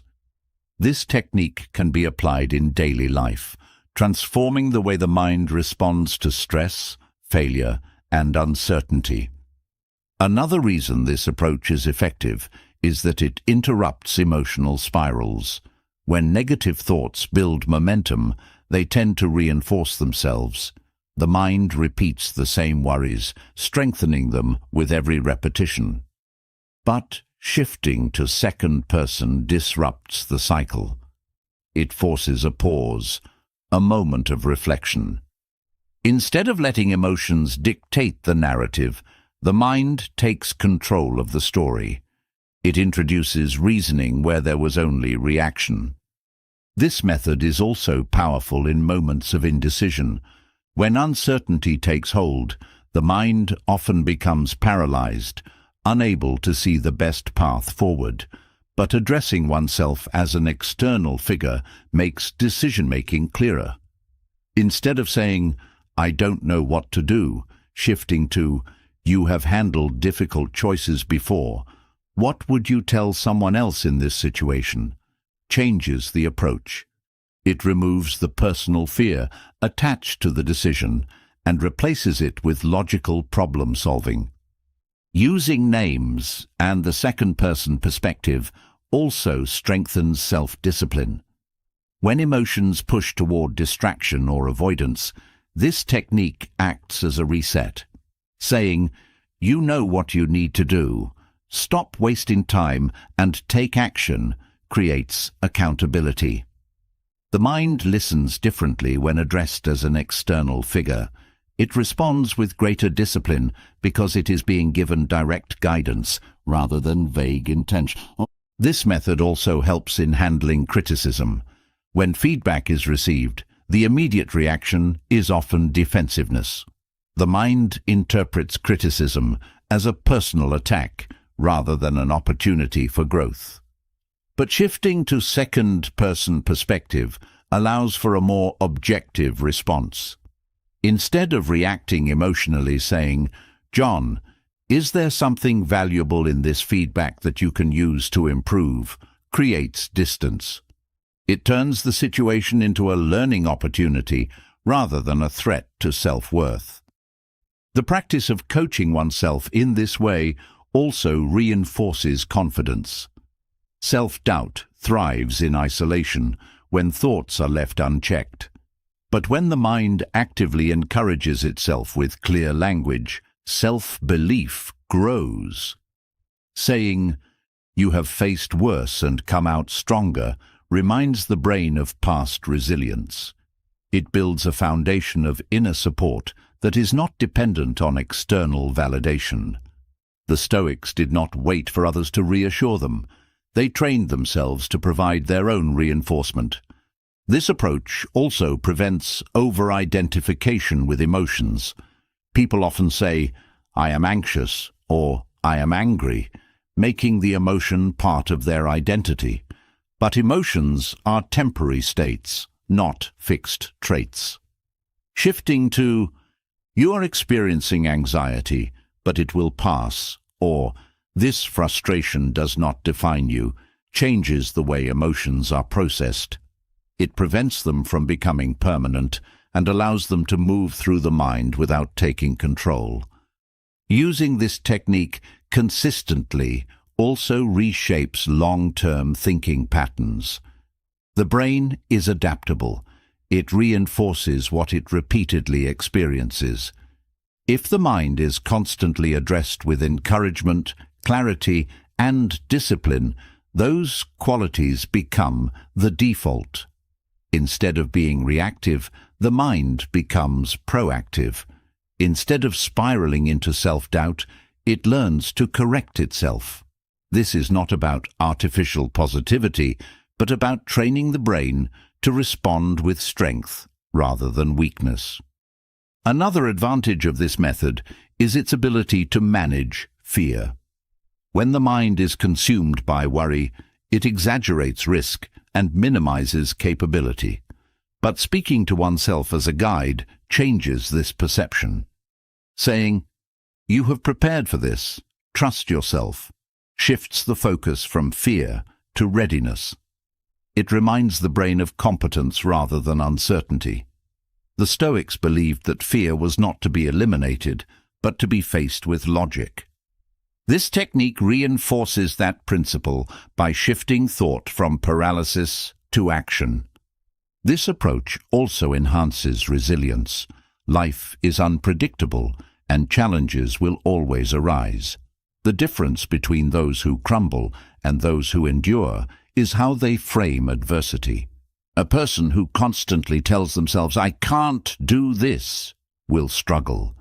But a person who says, "You are stronger than this challenge," builds an unshakable mindset. The words the mind hears most often become the beliefs that drive action. Using names and second-person perspective also helps in staying present. When the mind is caught in past regrets or future anxieties, it loses touch with reality. Speaking to oneself with direct focus brings attention back to the moment. Saying, "Right now you need to focus on what is within your control," stops unnecessary mental wandering. It reinforces presence, which is essential for making clear decisions. Training the mind in this way is a discipline. It is not about forcing positivity, but about developing a structured way of thinking. It is about replacing unproductive self-talk with guidance that leads to action. The Stoics understood that mental strength is built through intentional practice. They did not wait for clarity. They created it through reflection, detachment, and deliberate thought. A person who masters this technique gains a level of mental independence that few achieve. They are not controlled by emotion. They do not drown in self-doubt. They do not wait for external motivation. They guide themselves with clarity, discipline, and composure. Their mind is no longer an enemy. It becomes their greatest ally. And with that, they move through life with the kind of strength that nothing can shake. Coaching yourself with clarity strengthens inner discipline, but no matter how controlled the mind becomes, it is still exposed to external forces. The greatest test of mental resilience is not just managing internal dialogue, but preventing it from being shaped by the negativity of others. The mind does not operate in isolation. It absorbs the energy, emotions, and attitudes of those around it. If left unchecked, external negativity seeps into internal thought, hijacking focus, draining energy, and weakening emotional stability. True strength is not just about regulating personal emotions, but resisting the influence of those who seek to impose their chaos onto others. Most people do not realize how deeply they are affected by the emotional states of others. A single conversation can shift an entire mood. A negative remark can linger in the mind for hours. A tense environment can create stress even when nothing is personally wrong. This is emotional contagion, the unconscious absorption of external emotions. It happens without awareness, shaping behavior, decision-making, and self-perception. The person who does not guard their mind against this influence will find themselves constantly reacting rather than acting with intention. Emotional contagion is strongest in environments where negativity is dominant. When surrounded by stress, pessimism, or fear, the brain mirrors those emotions. It is wired for social connection, designed to pick up on subtle cues and match the emotional state of others. This is why being around anxious people increases anxiety. It is why being in a workplace filled with frustration creates frustration. It is why negative conversations breed more negativity.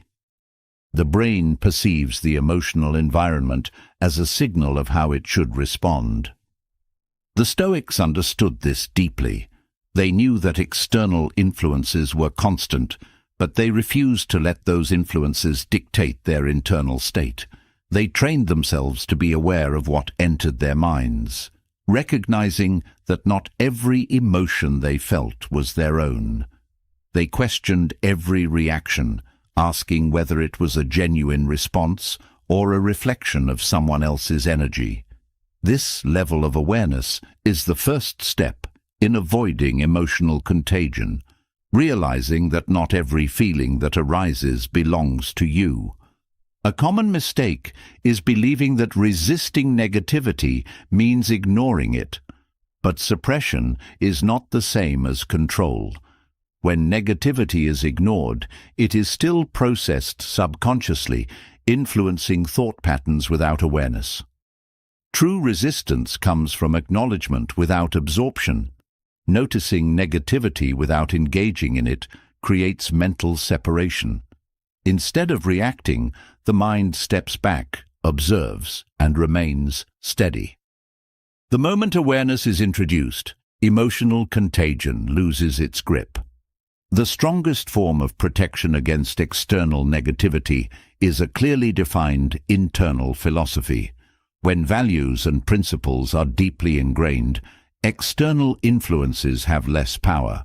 The person who knows exactly who they are and what they stand for does not easily adopt the emotions of others.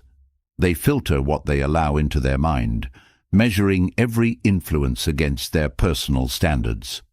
The Stoics practice this by reinforcing their guiding principles daily, writing them down, reflecting on them, and internalizing them so deeply that no external force could shake them. Boundaries are another essential defense. Emotional contagion is strongest in relationships where boundaries are weak. When someone else's negativity is allowed unrestricted access to the mind, it takes root and spreads.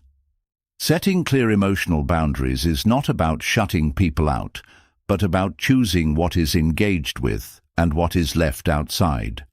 This means not participating in conversations that fuel negativity, not absorbing the frustrations of others as personal burdens, and not allowing external chaos to disrupt internal stability.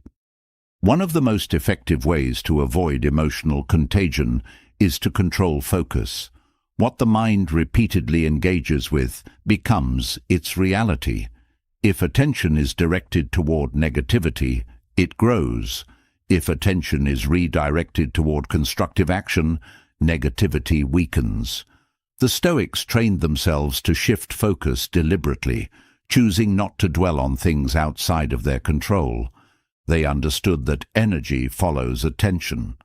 Whatever is given mental space expands, and whatever is ignored fades.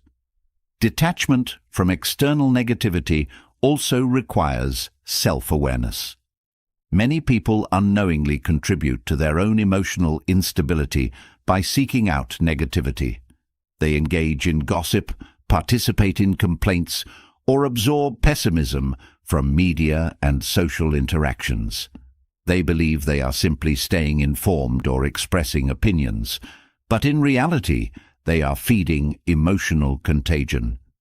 The Stoics avoided unnecessary exposure to negativity, choosing instead to surround themselves with people, ideas, and practices that reinforced resilience.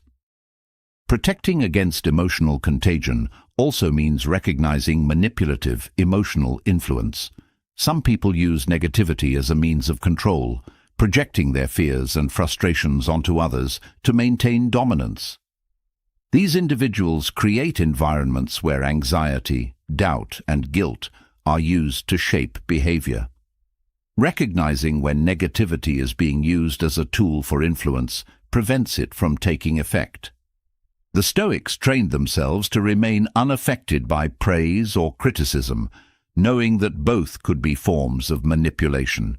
They refused to let their sense of self be dictated by external validation or disapproval. Another key factor in avoiding emotional contagion is limiting reactive responses. The moment negativity is met with reaction, it gains power. When frustration is met with frustration, it spreads. When anger is met with anger, it escalates. But when negativity is met with composure, it loses momentum. The Stoics practiced this by maintaining emotional neutrality in the face of provocation.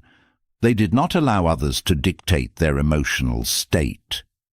They remained unmoved, responding with reason rather than impulse. A strong mental filter is necessary in high-stress environments. Workplaces, social gatherings, and even family interactions can be breeding grounds for emotional contagion. In these situations, the ability to mentally separate from the surrounding energy is crucial. The Stoics practiced viewing situations from a higher perspective, reminding themselves that external chaos did not have to become internal turmoil. They trained themselves to see beyond momentary frustration, maintaining a mindset that was unaffected by the shifting emotions of those around them. Another effective method for maintaining mental stability is engaging in grounding practices. When negativity begins to take hold, redirecting focus to the body and breath disrupts its influence. The Stoics used breath control and simple physical actions to regain composure, preventing external emotions from taking over. A slow breath, a steady posture, a deliberate movement. These small actions anchor the mind in the present and prevent it from being pulled into the emotional currents of others. Social environments shape thought patterns more than most people realize. The mind is constantly adjusting to the dominant energy of the people it interacts with. This is why choosing associations carefully is one of the most powerful ways to guard against emotional contagion. The Stoics were highly selective in their interactions, preferring the company of those who reinforced discipline, wisdom, and composure. They did not waste energy on meaningless conflict or unnecessary drama. They understood that the mind becomes a reflection of the influences it allows. Avoiding emotional contagion is not about avoiding people. It is about mastering the ability to remain unaffected by their emotional instability. This requires training, just like any other mental skill. It requires conscious effort to recognize when emotions are being influenced externally and to take control before they take root. The mind that is unguarded will be shaped by its surroundings, but the mind that is disciplined will shape its own reality. Resisting external negativity does not mean rejecting all emotions. It means choosing which emotions are allowed to remain. It means deciding which influences deserve attention and which must be ignored. It means controlling mental space with the same discipline as physical space. The Stoics understood that the environment may be chaotic, but the mind does not have to be. A person who masters this skill gains an unshakable inner world. They do not absorb the stress of others. They do not let negativity dictate their thoughts. They do not allow external pessimism to weaken their resolve. They walk through life steady, composed and untouched by the emotional storms of those around them. This level of control is not common. Most people are easily swayed, easily triggered, easily pulled into the emotions of those around them.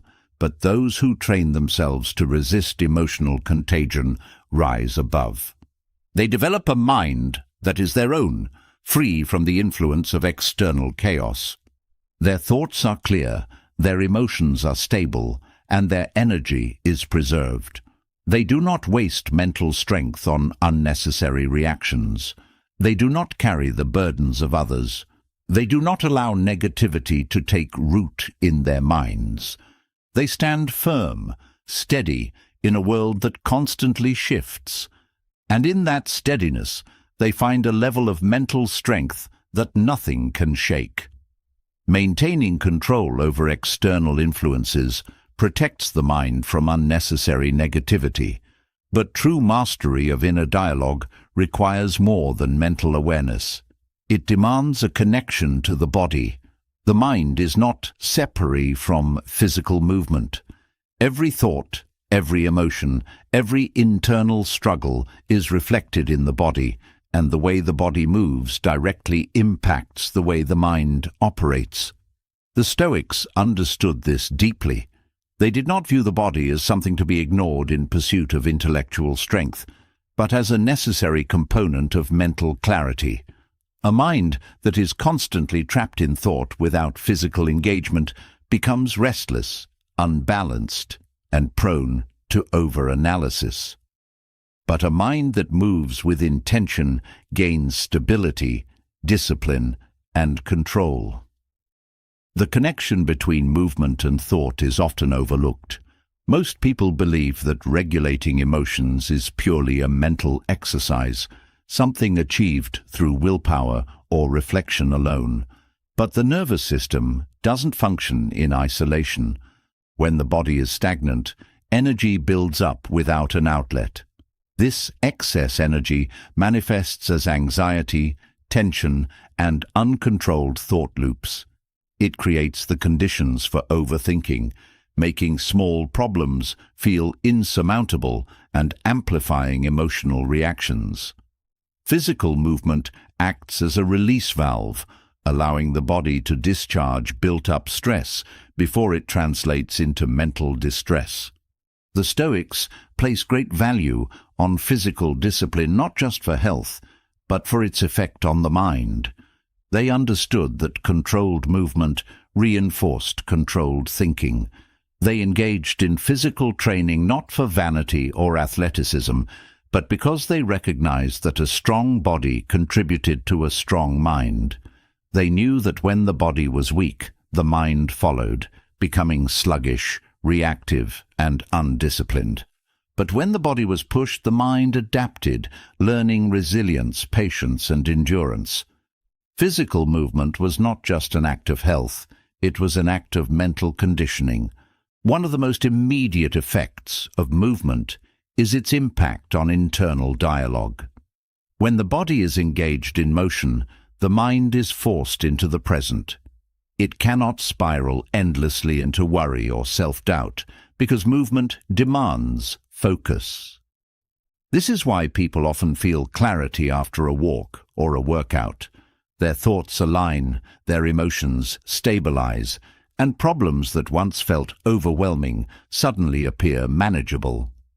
The act of moving forces the brain to break out of its repetitive cycles, shifting attention from passive rumination to active engagement. Physical movement also regulates stress hormones.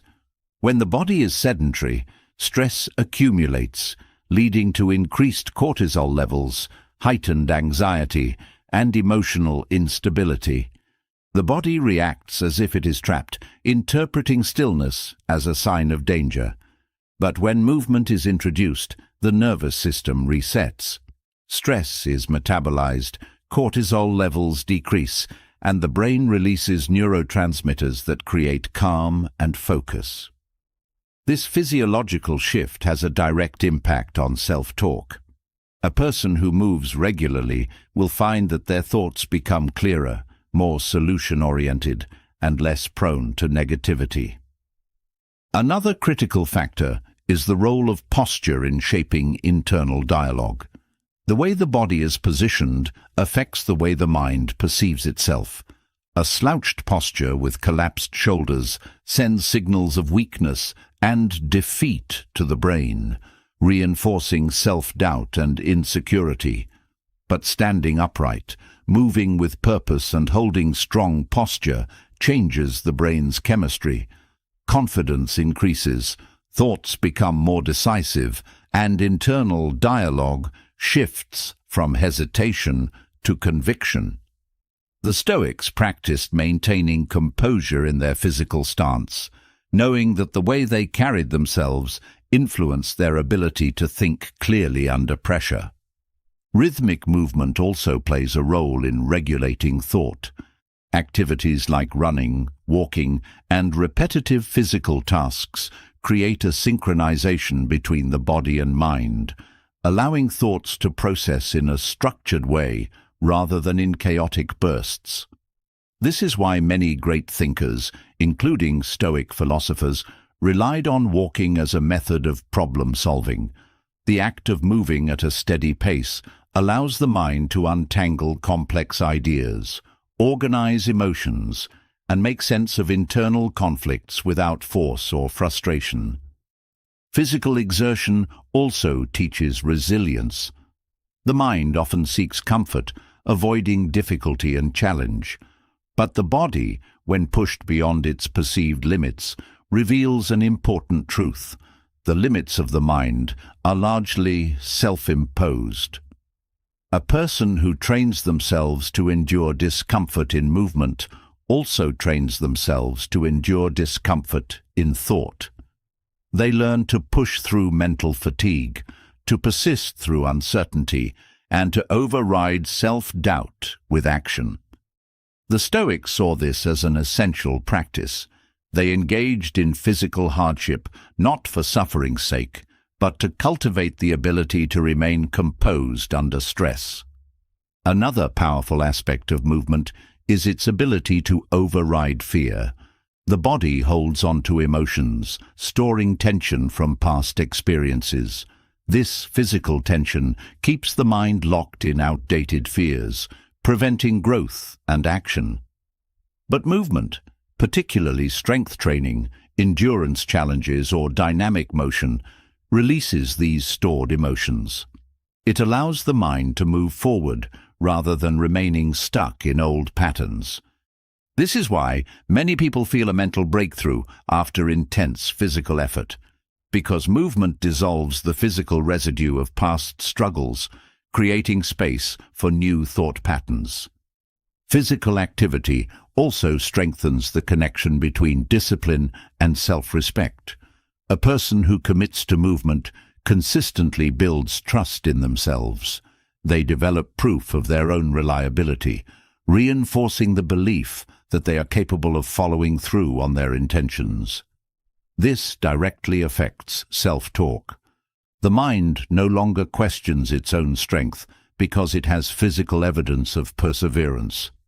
The Stoics knew that self-discipline was not an abstract concept. It was a daily practice, reinforced through action. Another reason movement is essential for mental regulation is its impact on decision-making. A stagnant body leads to a stagnant mind. When the body remains inactive, thoughts become sluggish, indecisive, and unclear. But when movement is introduced, mental sharpness increases. Blood flow to the brain improves, cognitive function accelerates, and decisions become more precise. The Stoics trained themselves to make decisions based on logic rather than emotion, and movement reinforced this ability by keeping the mind alert and engaged rather than passive and reactive. The role of movement in regulating self-talk is also evident in its effect on momentum. When action is taken, even in small ways, it creates an internal shift. A mind that was once resistant to change begins to adapt. The inertia of stillness is broken, and confidence builds. The more consistently the body moves, the less resistance the mind has to new challenges. The Stoics saw movement as a way to create inner momentum, ensuring that they were not held back by hesitation or uncertainty. Movement also influences breathing, which in turn affects emotional stability. Shallow, erratic breathing fuels stress and anxiety, making internal dialogue frantic and reactive. But deep, controlled breathing during physical activity calms the nervous system, creating mental clarity and composure. The Stoics practiced breath control as a way to maintain steadiness under pressure, using the breath as a bridge between physical control and mental discipline. A structured approach to movement also prevents emotional stagnation. Many people find themselves trapped in recurring moods, stress, frustration, sadness, because their energy has no outlet. The Stoics understood that emotions, like physical states, must be managed actively. They did not allow themselves to be controlled by emotion any more than they allowed themselves to be controlled by physical weakness. They trained both, ensuring that neither dictated their actions without reason. The integration of movement into daily life does not require extreme physical effort. Small, deliberate actions create significant change. A short walk after deep thinking, a physical task to break a negative thought cycle, an intentional breath to reset the mind. Each of these reinforces control. The Stoics were not interested in unnecessary complexity. They sought efficiency in action. They moved with purpose, knowing that a well-regulated body created a well-regulated mind. A person who understands the power of movement in shaping internal dialogue no longer allows their mind to be controlled by passive thoughts. They do not wait for motivation. They create it through action. They do not allow hesitation to take root. They override it through movement. They do not allow emotions to spiral unchecked. They direct them through physical discipline. They develop a body that supports their mind rather than weakens it. They reinforce mental strength with physical action. They train themselves to move through life with intention rather than reaction.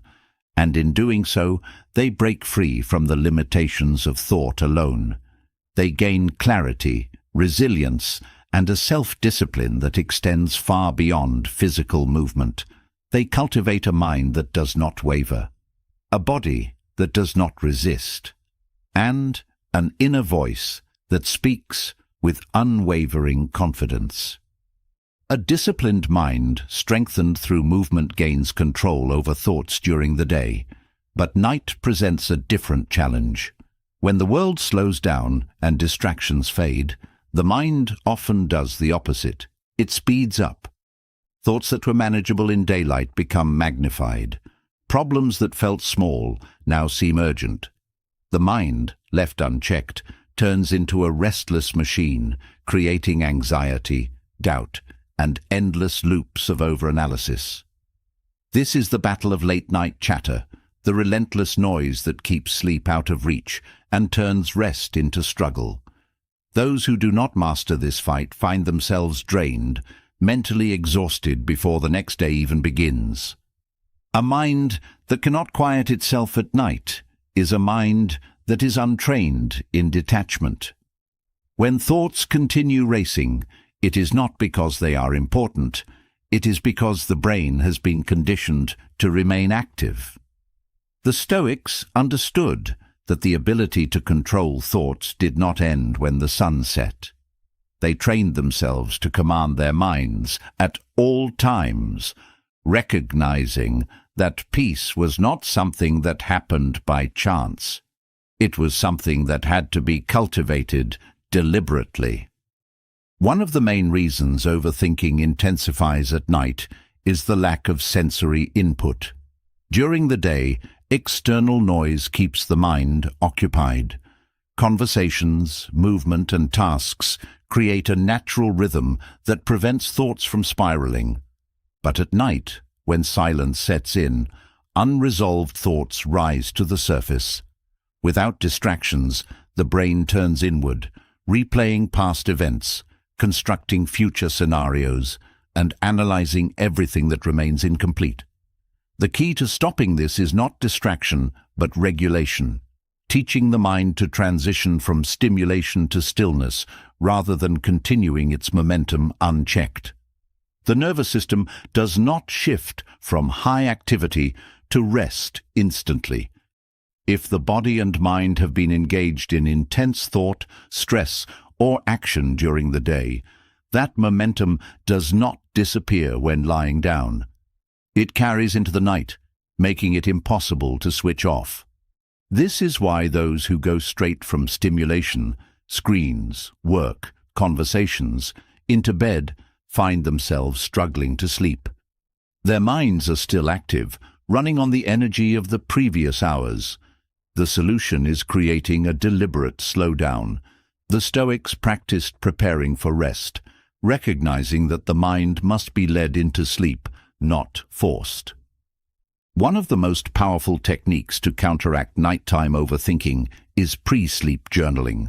The mind replays thoughts because it fears losing them. It holds on to unfinished ideas, unresolved problems, and unprocessed emotions, keeping them active as a way to maintain control. But when thoughts are written down before bed, the mind is given permission to release them. They are no longer scattered. They have been externalized, documented, and acknowledged. This simple act of transferring thoughts from the mind to paper signals the brain that it does not need to keep them active. Another way to interrupt racing thoughts is through controlled breathing. The body and mind are linked, and an overactive mind often coincides with shallow, erratic breathing. By slowing the breath, the nervous system shifts from a state of alertness to relaxation. The Stoics understood the power of breath in controlling emotional states. They trained themselves to breathe with intention, knowing that a calm breath creates a calm mind. This practice becomes especially important at night when the goal is to move from mental activity to stillness. Another reason late-night chatter persists is the association between bed and overthinking. If a person repeatedly experiences racing thoughts in bed, the brain forms a connection. Lying down becomes a trigger for mental activity rather than rest. The longer this cycle continues, the stronger the association becomes. To break it, movement must be introduced. If thoughts begin racing, instead of lying there struggling against them, getting up and engaging in a simple, calming activity resets the pattern. This might be reading something non-stimulating, writing down lingering thoughts, or practicing slow breathing. The key is to avoid reinforcing the habit of thinking excessively while in bed. The content of nighttime overthinking is often exaggerated. Thoughts that arise in the silence of night tend to be more extreme than those during the day. Small worries become catastrophic, minor concerns feel overwhelming, and self-doubt becomes amplified. This happens because the brain processes thoughts differently when fatigued. The Stoics trained themselves to question their thoughts, not accepting them at face value. They asked, "Is this true? Is this rational? Will this matter tomorrow?" This practice can be applied at night.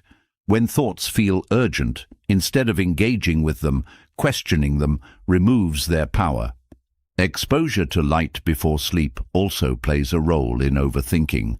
The brain is wired to associate darkness with rest, but modern artificial light disrupts this signal. Bright screens and overhead lighting trick the brain into staying alert, delaying the production of melatonin, the hormone that signals sleep. The Stoics lived in alignment with natural rhythms, adjusting their activity according to the time of day.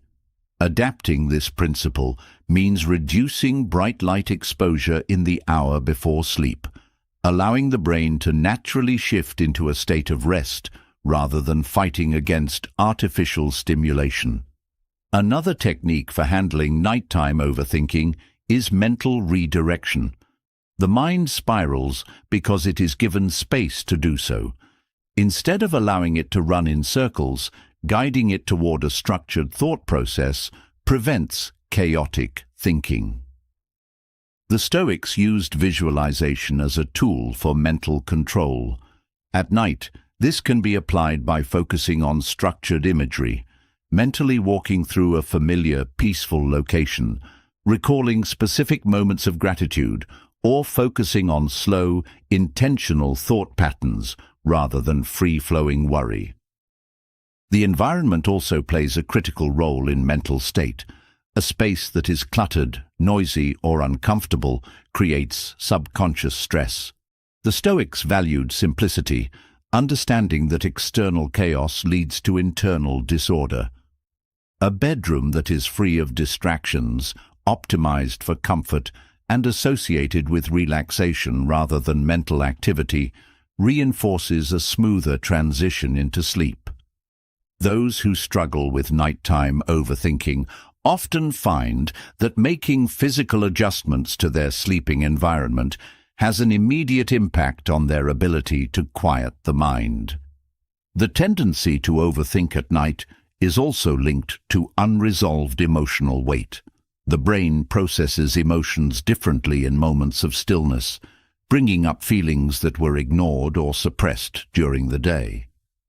This is why people often feel an emotional flood when trying to sleep. Instead of suppressing these emotions further, addressing them earlier in the day prevents them from resurfacing at night. The Stoics did not avoid emotions. They examined them, processed them, and determined their true significance. Those who practice this during the day experience less emotional turbulence when they lie down at night. Sleep is not just about resting the body, it's about allowing the mind to reset. A mind that remains in constant activity, even at night, never gets the chance to recover. This is why chronic overthinkers often feel exhausted even after hours in bed. Their minds never fully disengage, leaving them in a constant state of low-level stress. The Stoics approached sleep as a necessity for strength, ensuring that their mental discipline carried through into the night. Another reason nighttime overthinking persists is the habit of mentally rehearsing worst-case scenarios. The mind defaults to imagining potential failures, replaying regrets, and constructing anxiety-inducing situations. The Stoics trained themselves to counter this with logical analysis. They asked, "What is the worst that could happen? Can I handle it? If so, why am I worrying?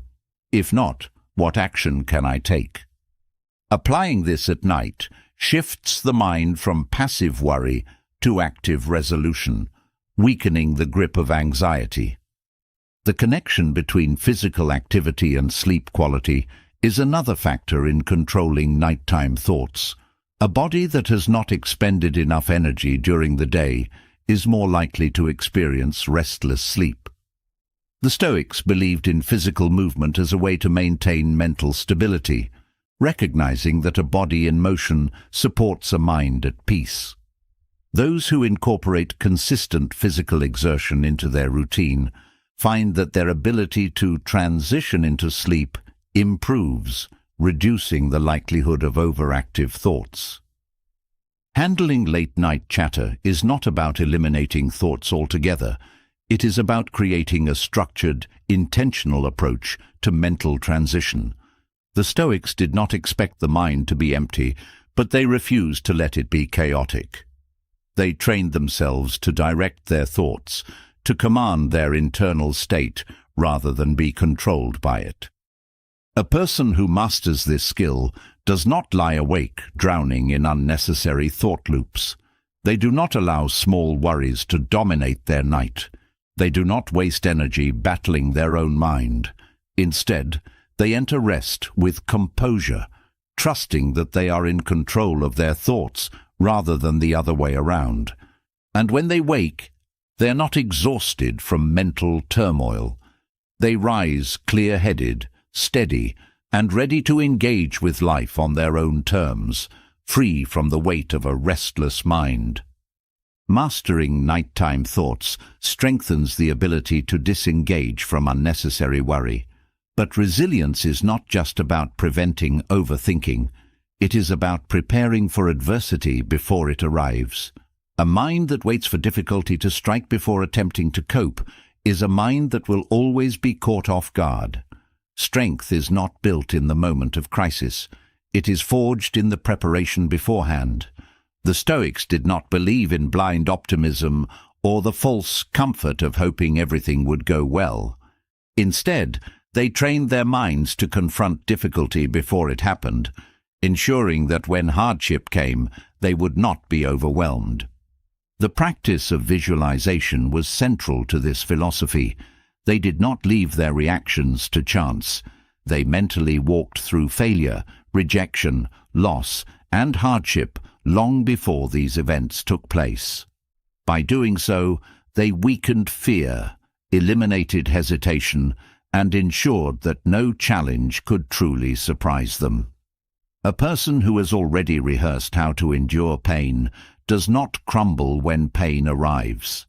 A mind that has already accepted loss does not fall apart when something is taken away. Those who wait until adversity comes to develop mental resilience will always be at its mercy.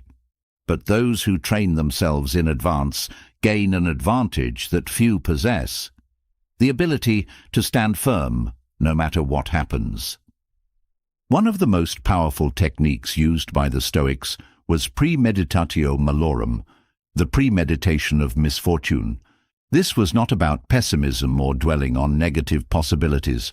It was about conditioning the mind to expect hardship so that when it arrived, it had no power.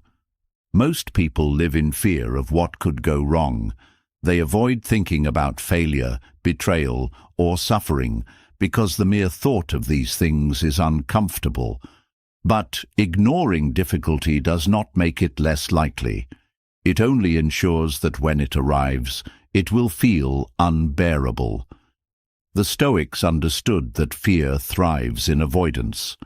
By looking directly at the worst-case scenario, they stripped it of its ability to control them. This practice is one of the greatest shields against anxiety. Most worry stems from uncertainty, the fear of what might happen, and the belief that it will be too difficult to handle. But a mind that has already visualized the challenge, already walked through the possible outcomes, and already determined how to respond, does not experience this level of uncertainty. It does not waste energy resisting what might happen, because it has already made peace with every possibility. Instead of reacting in panic, it responds with clarity. Stoic visualization does not just prepare the mind for hardship, it strengthens confidence. A person who mentally rehearses overcoming obstacles builds a deep belief in their own ability. The brain does not fully distinguish between real experience and vividly imagined scenarios. This means that by repeatedly visualizing themselves responding with strength and composure, a person builds the same neural pathways as if they had actually faced those situations in reality. This is why elite athletes, military strategists, and high-level performers use visualization as a core part of training. They do not leave their responses to chance. They see themselves succeeding before they even begin, programming their minds to execute under pressure. This practice also removes hesitation. Many failures are not due to lack of ability, but lack of preparation. A person who does not mentally prepare for a challenge often freezes when faced with it. Their mind is caught between uncertainty and reaction, unsure of how to proceed. But those who have visualized the moment in advance move forward without delay. Their brain already knows the next step because it has seen it before. They've rehearsed the worst and planned their response. This makes action immediate and decisive, rather than slow and uncertain. Another reason visualization is powerful is that it redefines the way the mind perceives adversity. Most people see difficulty as an interruption to their plans, something unfair that should not be happening. But the Stoics saw hardship as an expected part of life, something to be faced with purpose rather than resisted with frustration. By visualizing struggle beforehand, they shifted their perspective from avoidance to acceptance. They did not see obstacles as things that stood in their way, but as necessary challenges to be overcome. This mental shift made them immune to victimhood and self-pity. This technique is not only useful for preparing for major life challenges, but also for handling daily struggles. Small moments of frustration, minor setbacks, and unexpected difficulties can all be anticipated through visualization. By mentally preparing for these situations in advance, emotional reactions are reduced. The person who has already accepted that there will be delays, interruptions, or misunderstandings does not react with anger when they occur. They have already seen these moments in their mind and have decided how they will handle them. Another key benefit of Stoic visualization is its ability to eliminate the fear of loss. Much suffering comes not from actual loss, but from attachment to what might be taken away. People fear losing relationships, status, health, or material possessions because they have never mentally prepared for life without them. But when loss is visualized repeatedly, its power diminishes. The Stoics reminded themselves daily that everything they had was temporary. They walked through the experience of losing their comfort, their wealth, even their own lives. By doing this, they ensured that if those things were taken from them, they would not be paralyzed by grief or fear. Visualization also plays a crucial role in emotional regulation. When a difficult situation arises, emotions take over before logic has time to engage. But those who have already visualized the moment in advance do not get swept away by emotional impulses. Their mind has already determined the correct response, making them less susceptible to reactive anger, frustration, or panic. This is why the Stoics remained composed under stress. They were not naturally immune to emotion. They had simply trained themselves to process it before it could take control. Another powerful aspect of this practice is its ability to reinforce identity. A person who visualizes themselves acting with wisdom, patience, and discipline builds a stronger sense of self. The way they see themselves in their mind influences the way they behave in reality. If they repeatedly picture themselves losing control, they reinforce weakness. But if they consistently see themselves responding with strength, they reinforce resilience. This is why the Stoics were relentless in shaping their internal narratives. They did not allow their minds to wander aimlessly through fear or doubt. They deliberately structured their thoughts to align with the person they wanted to become. This technique also works as a tool for motivation. The brain does not like uncertainty, and many people procrastinate or avoid challenges simply because they do not know what to expect.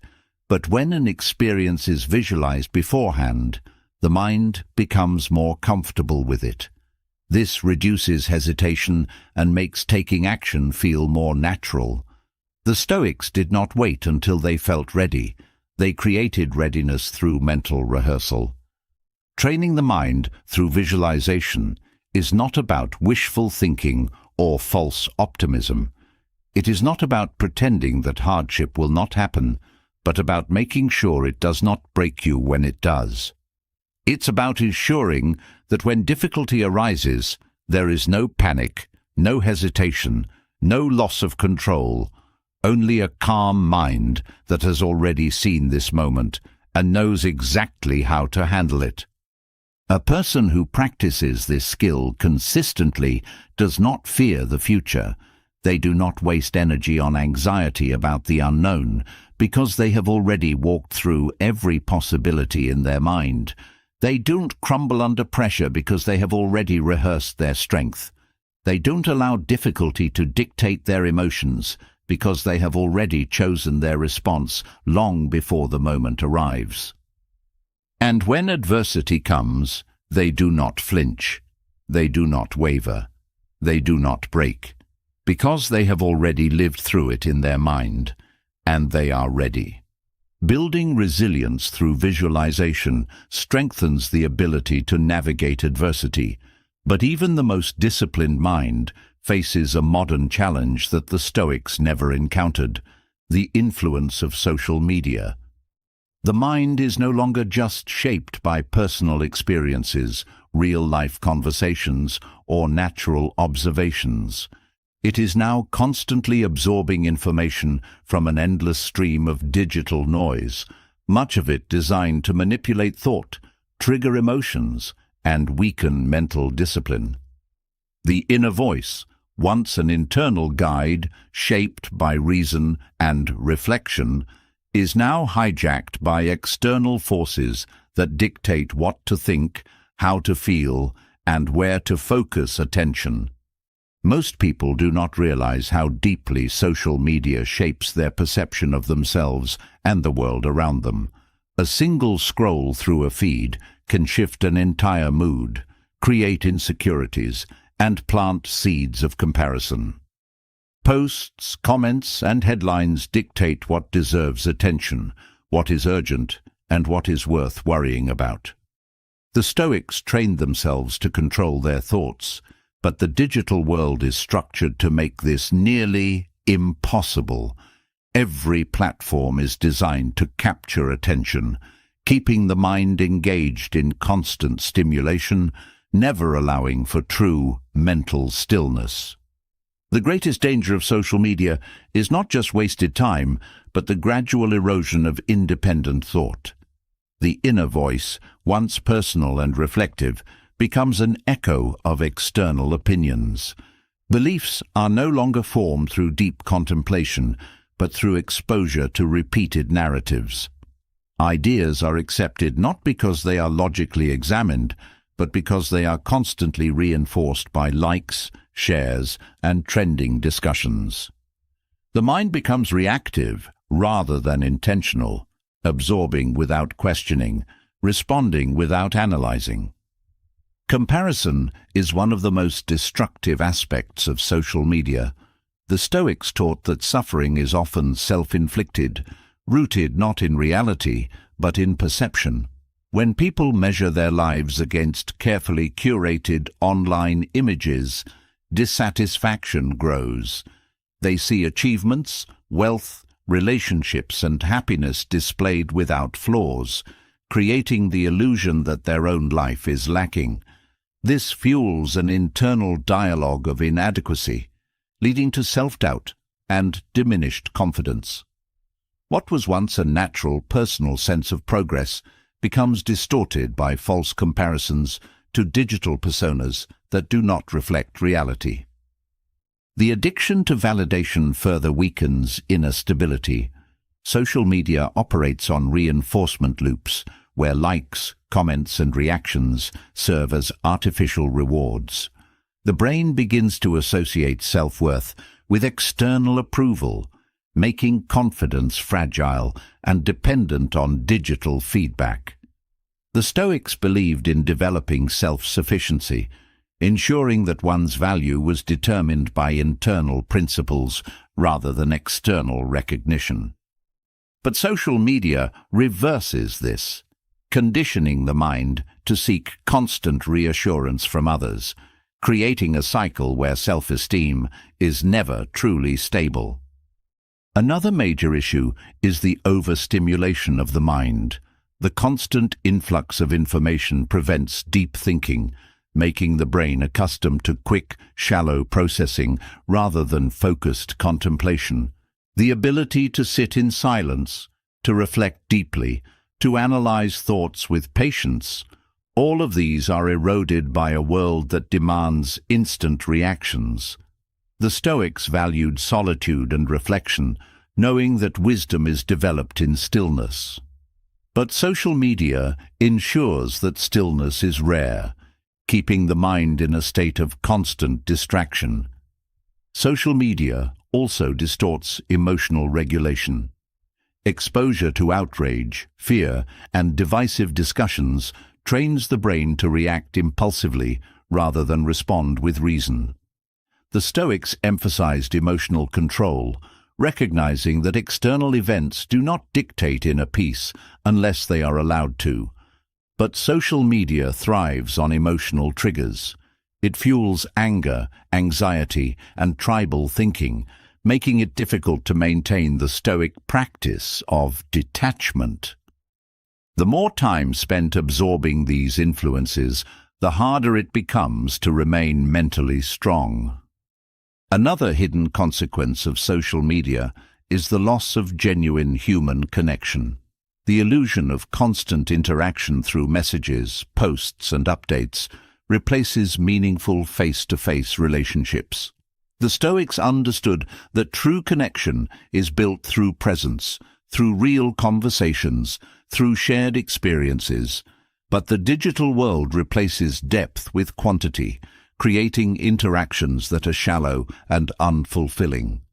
The more people engage online, the lonelier they often become, as real-world relationships are neglected in favor of virtual ones.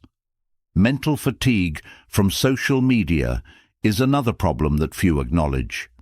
The brain is not designed to process the level of input that digital platforms provide. The endless consumption of updates, opinions, and news creates exhaustion, leaving little mental energy for personal growth, creativity, or meaningful reflection. The Stoics believed in conserving mental energy for what truly matters, but social media ensures that this energy is scattered, constantly pulled in multiple directions, making focused thought increasingly difficult.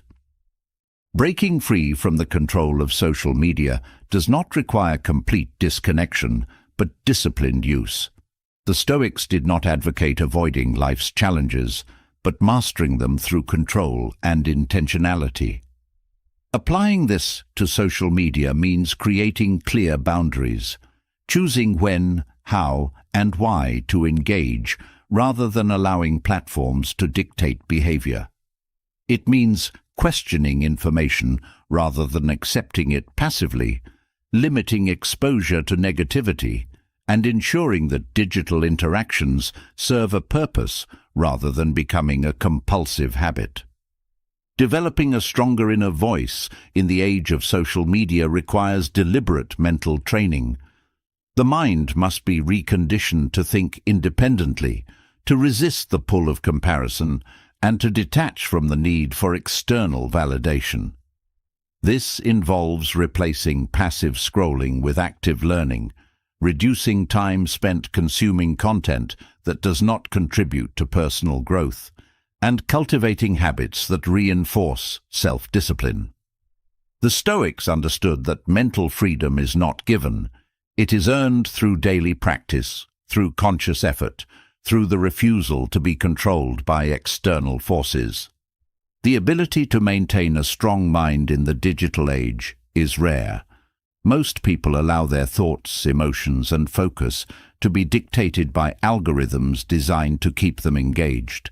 They consume rather than create, react rather than reflect, compare rather than cultivate self-worth. But those who apply Stoic principles to their digital lives regain control. They do not allow their inner voice to be drowned out by external noise. They do not let social media define their identity or shape their emotions. They use technology as a tool rather than being used by it. A person who masters this skill does not wake up anxious, reaching for their phone before even getting out of bed. They do not spend their time caught in endless scrolling, absorbing the carefully curated highlights of others' lives. They do not allow digital validation to determine their self-worth. They do not engage in pointless debates that drain energy and create frustration. They do not let fear, outrage, or comparison dictate their emotional state. Instead, they use their time with purpose. They think before they react. They protect their focus. They maintain control over their emotions and do not allow external influences to pull them in directions they did not choose. They train their minds to remain clear, strong, and resilient, even in a world designed to weaken attention and disrupt inner peace. They do not waste their mental energy on distractions that add no value. They cultivate habits that strengthen their mind rather than deplete it. They recognize that technology is a tool, but like any tool, it must be used with discipline. The Stoics mastered their thoughts in an era without digital distractions, but their principles apply now more than ever. Those who apply them in the modern world gain an advantage that few possess: the ability to think freely, to remain unaffected by external noise, and to maintain an inner voice that is their own, unshaken, unwavering, and entirely under their control. Mastering external influences ensures that the mind is not hijacked by the distractions of the digital world, but true mental discipline is built from within. A strong inner voice is not something people are born with. It is something they create, refine, and reinforce over time. The mind is always speaking, always guiding, always shaping thoughts. But most people allow this voice to develop without intention. They absorb the fears, doubts, and limitations of others, allowing their internal dialogue to become a reflection of external negativity rather than a source of strength. The greatest performers, the most disciplined minds, and the strongest individuals in history did not leave their inner voice to chance. They designed it, controlled it, and trained it to serve them rather than sabotage them. The difference between those who break through limitations and those who remain stuck is not just physical ability, intelligence, or luck. It is the voice they listen to in moments of struggle. The inner dialogue of a champion does not sound like the voice of someone who quits. It does not entertain excuses, self-doubt, or hesitation. It does not seek comfort. It commands action. It pushes forward when everything else wants to stop. It does not beg for motivation. It creates it. Rafael Nadal, one of the greatest tennis players of all time, is known for his relentless mental discipline. His inner voice is not one of arrogance or entitlement. It is one of unwavering focus and self-command. During high-pressure matches, when exhaustion sets in and the body begins to fail, he does not allow his mind to spiral into doubt. His inner voice repeats simple, deliberate commands, 1 point at a time. Fight for every ball. Stay in the moment. He does not let emotions take over. He does not think about the past or worry about the future. His mind remains locked into the present, guiding him with precision rather than panic. David Goggins, known for his extreme mental toughness, took control of his inner voice by refusing to accept weakness as an identity.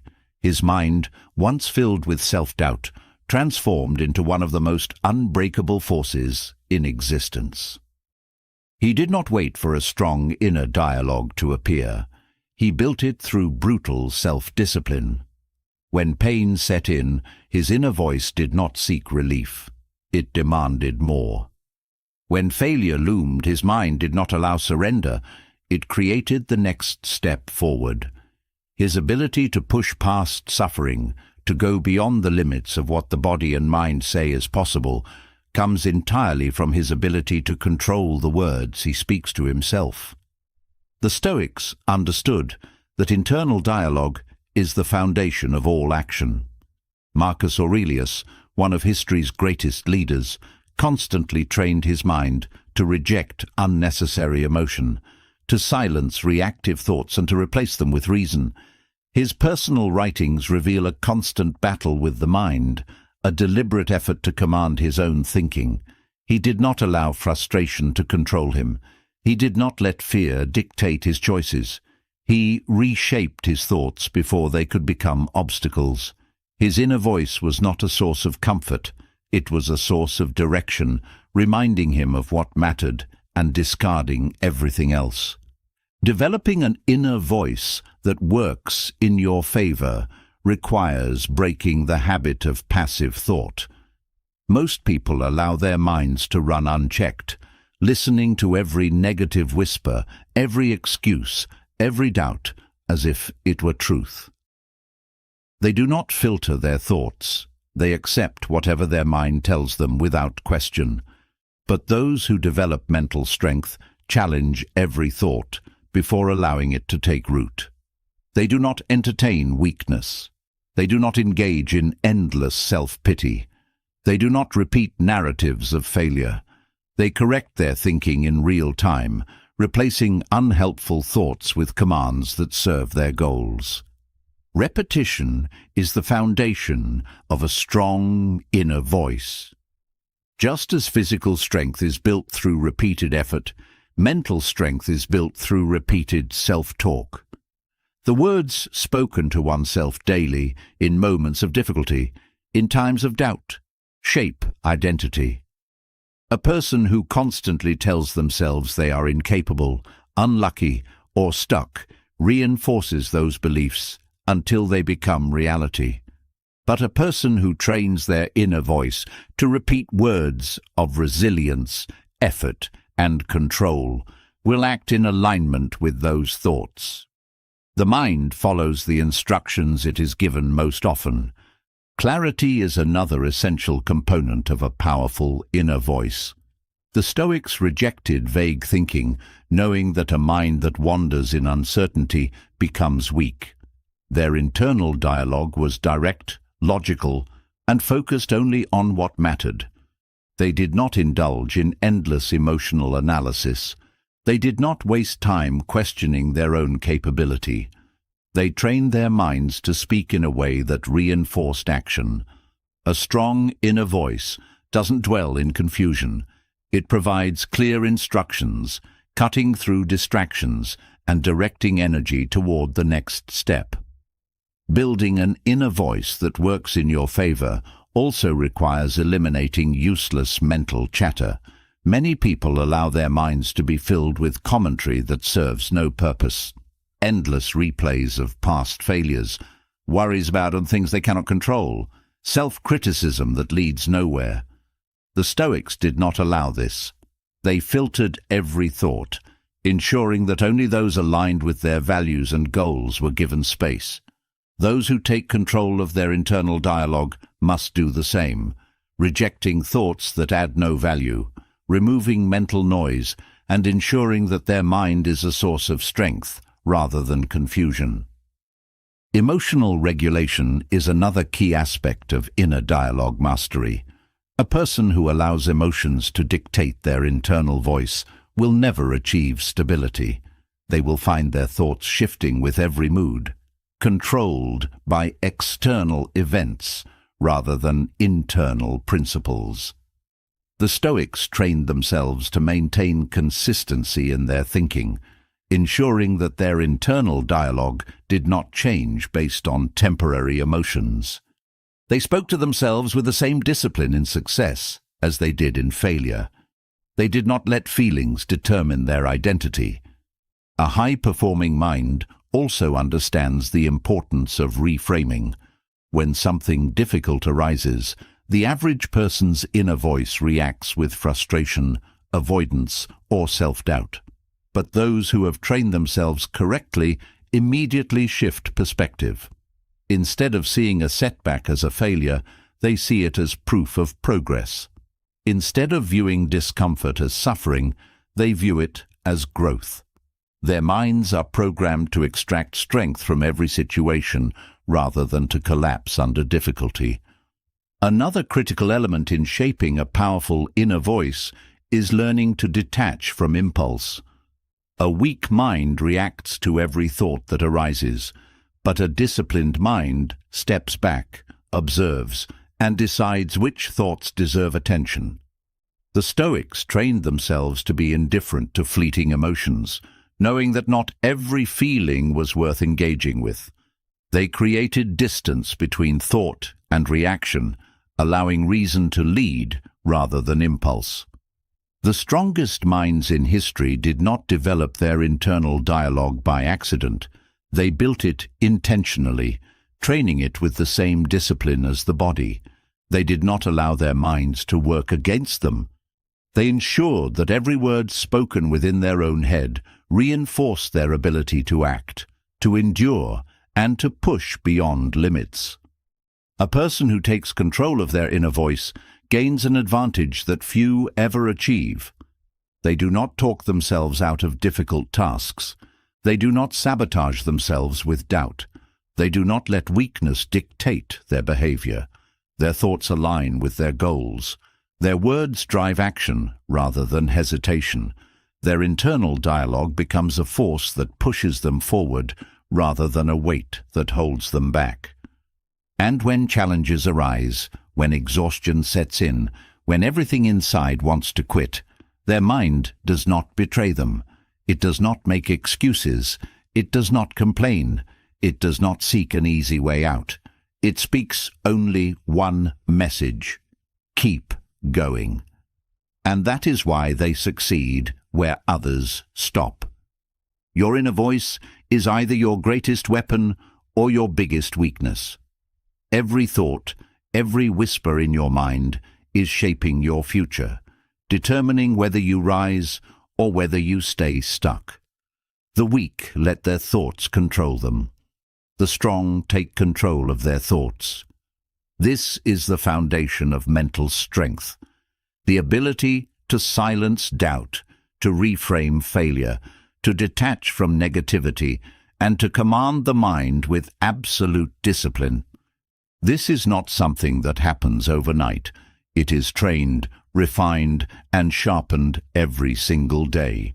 It is built through detachment from destructive emotions, through the power of visualization, through the discipline of physical movement, and through the intentional shaping of your internal dialogue. It is reinforced by rejecting external distractions, filtering out noise, and ensuring that no thought enters your mind without being tested for its value. The Stoics understood that control over the mind meant control over life. They did not wait for peace, they created it. They did not wait for motivation, they forged it. They did not allow emotions, people, or circumstances to dictate their reality. They were the masters of their own inner world. And that is what separates those who thrive from those who suffer. The ability to stand firm in a world full of distractions, self-doubt, and negativity. The ability to command the mind instead of being enslaved by it. You have everything you need to start. The choice is now yours. Let your inner voice work for you, not against you. Build it with intention. Train it with discipline, and never let it be the reason you hold yourself back.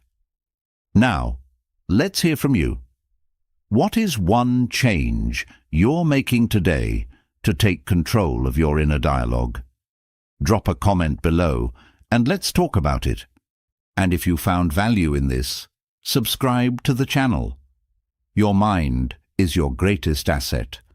Train it like it matters, because it does.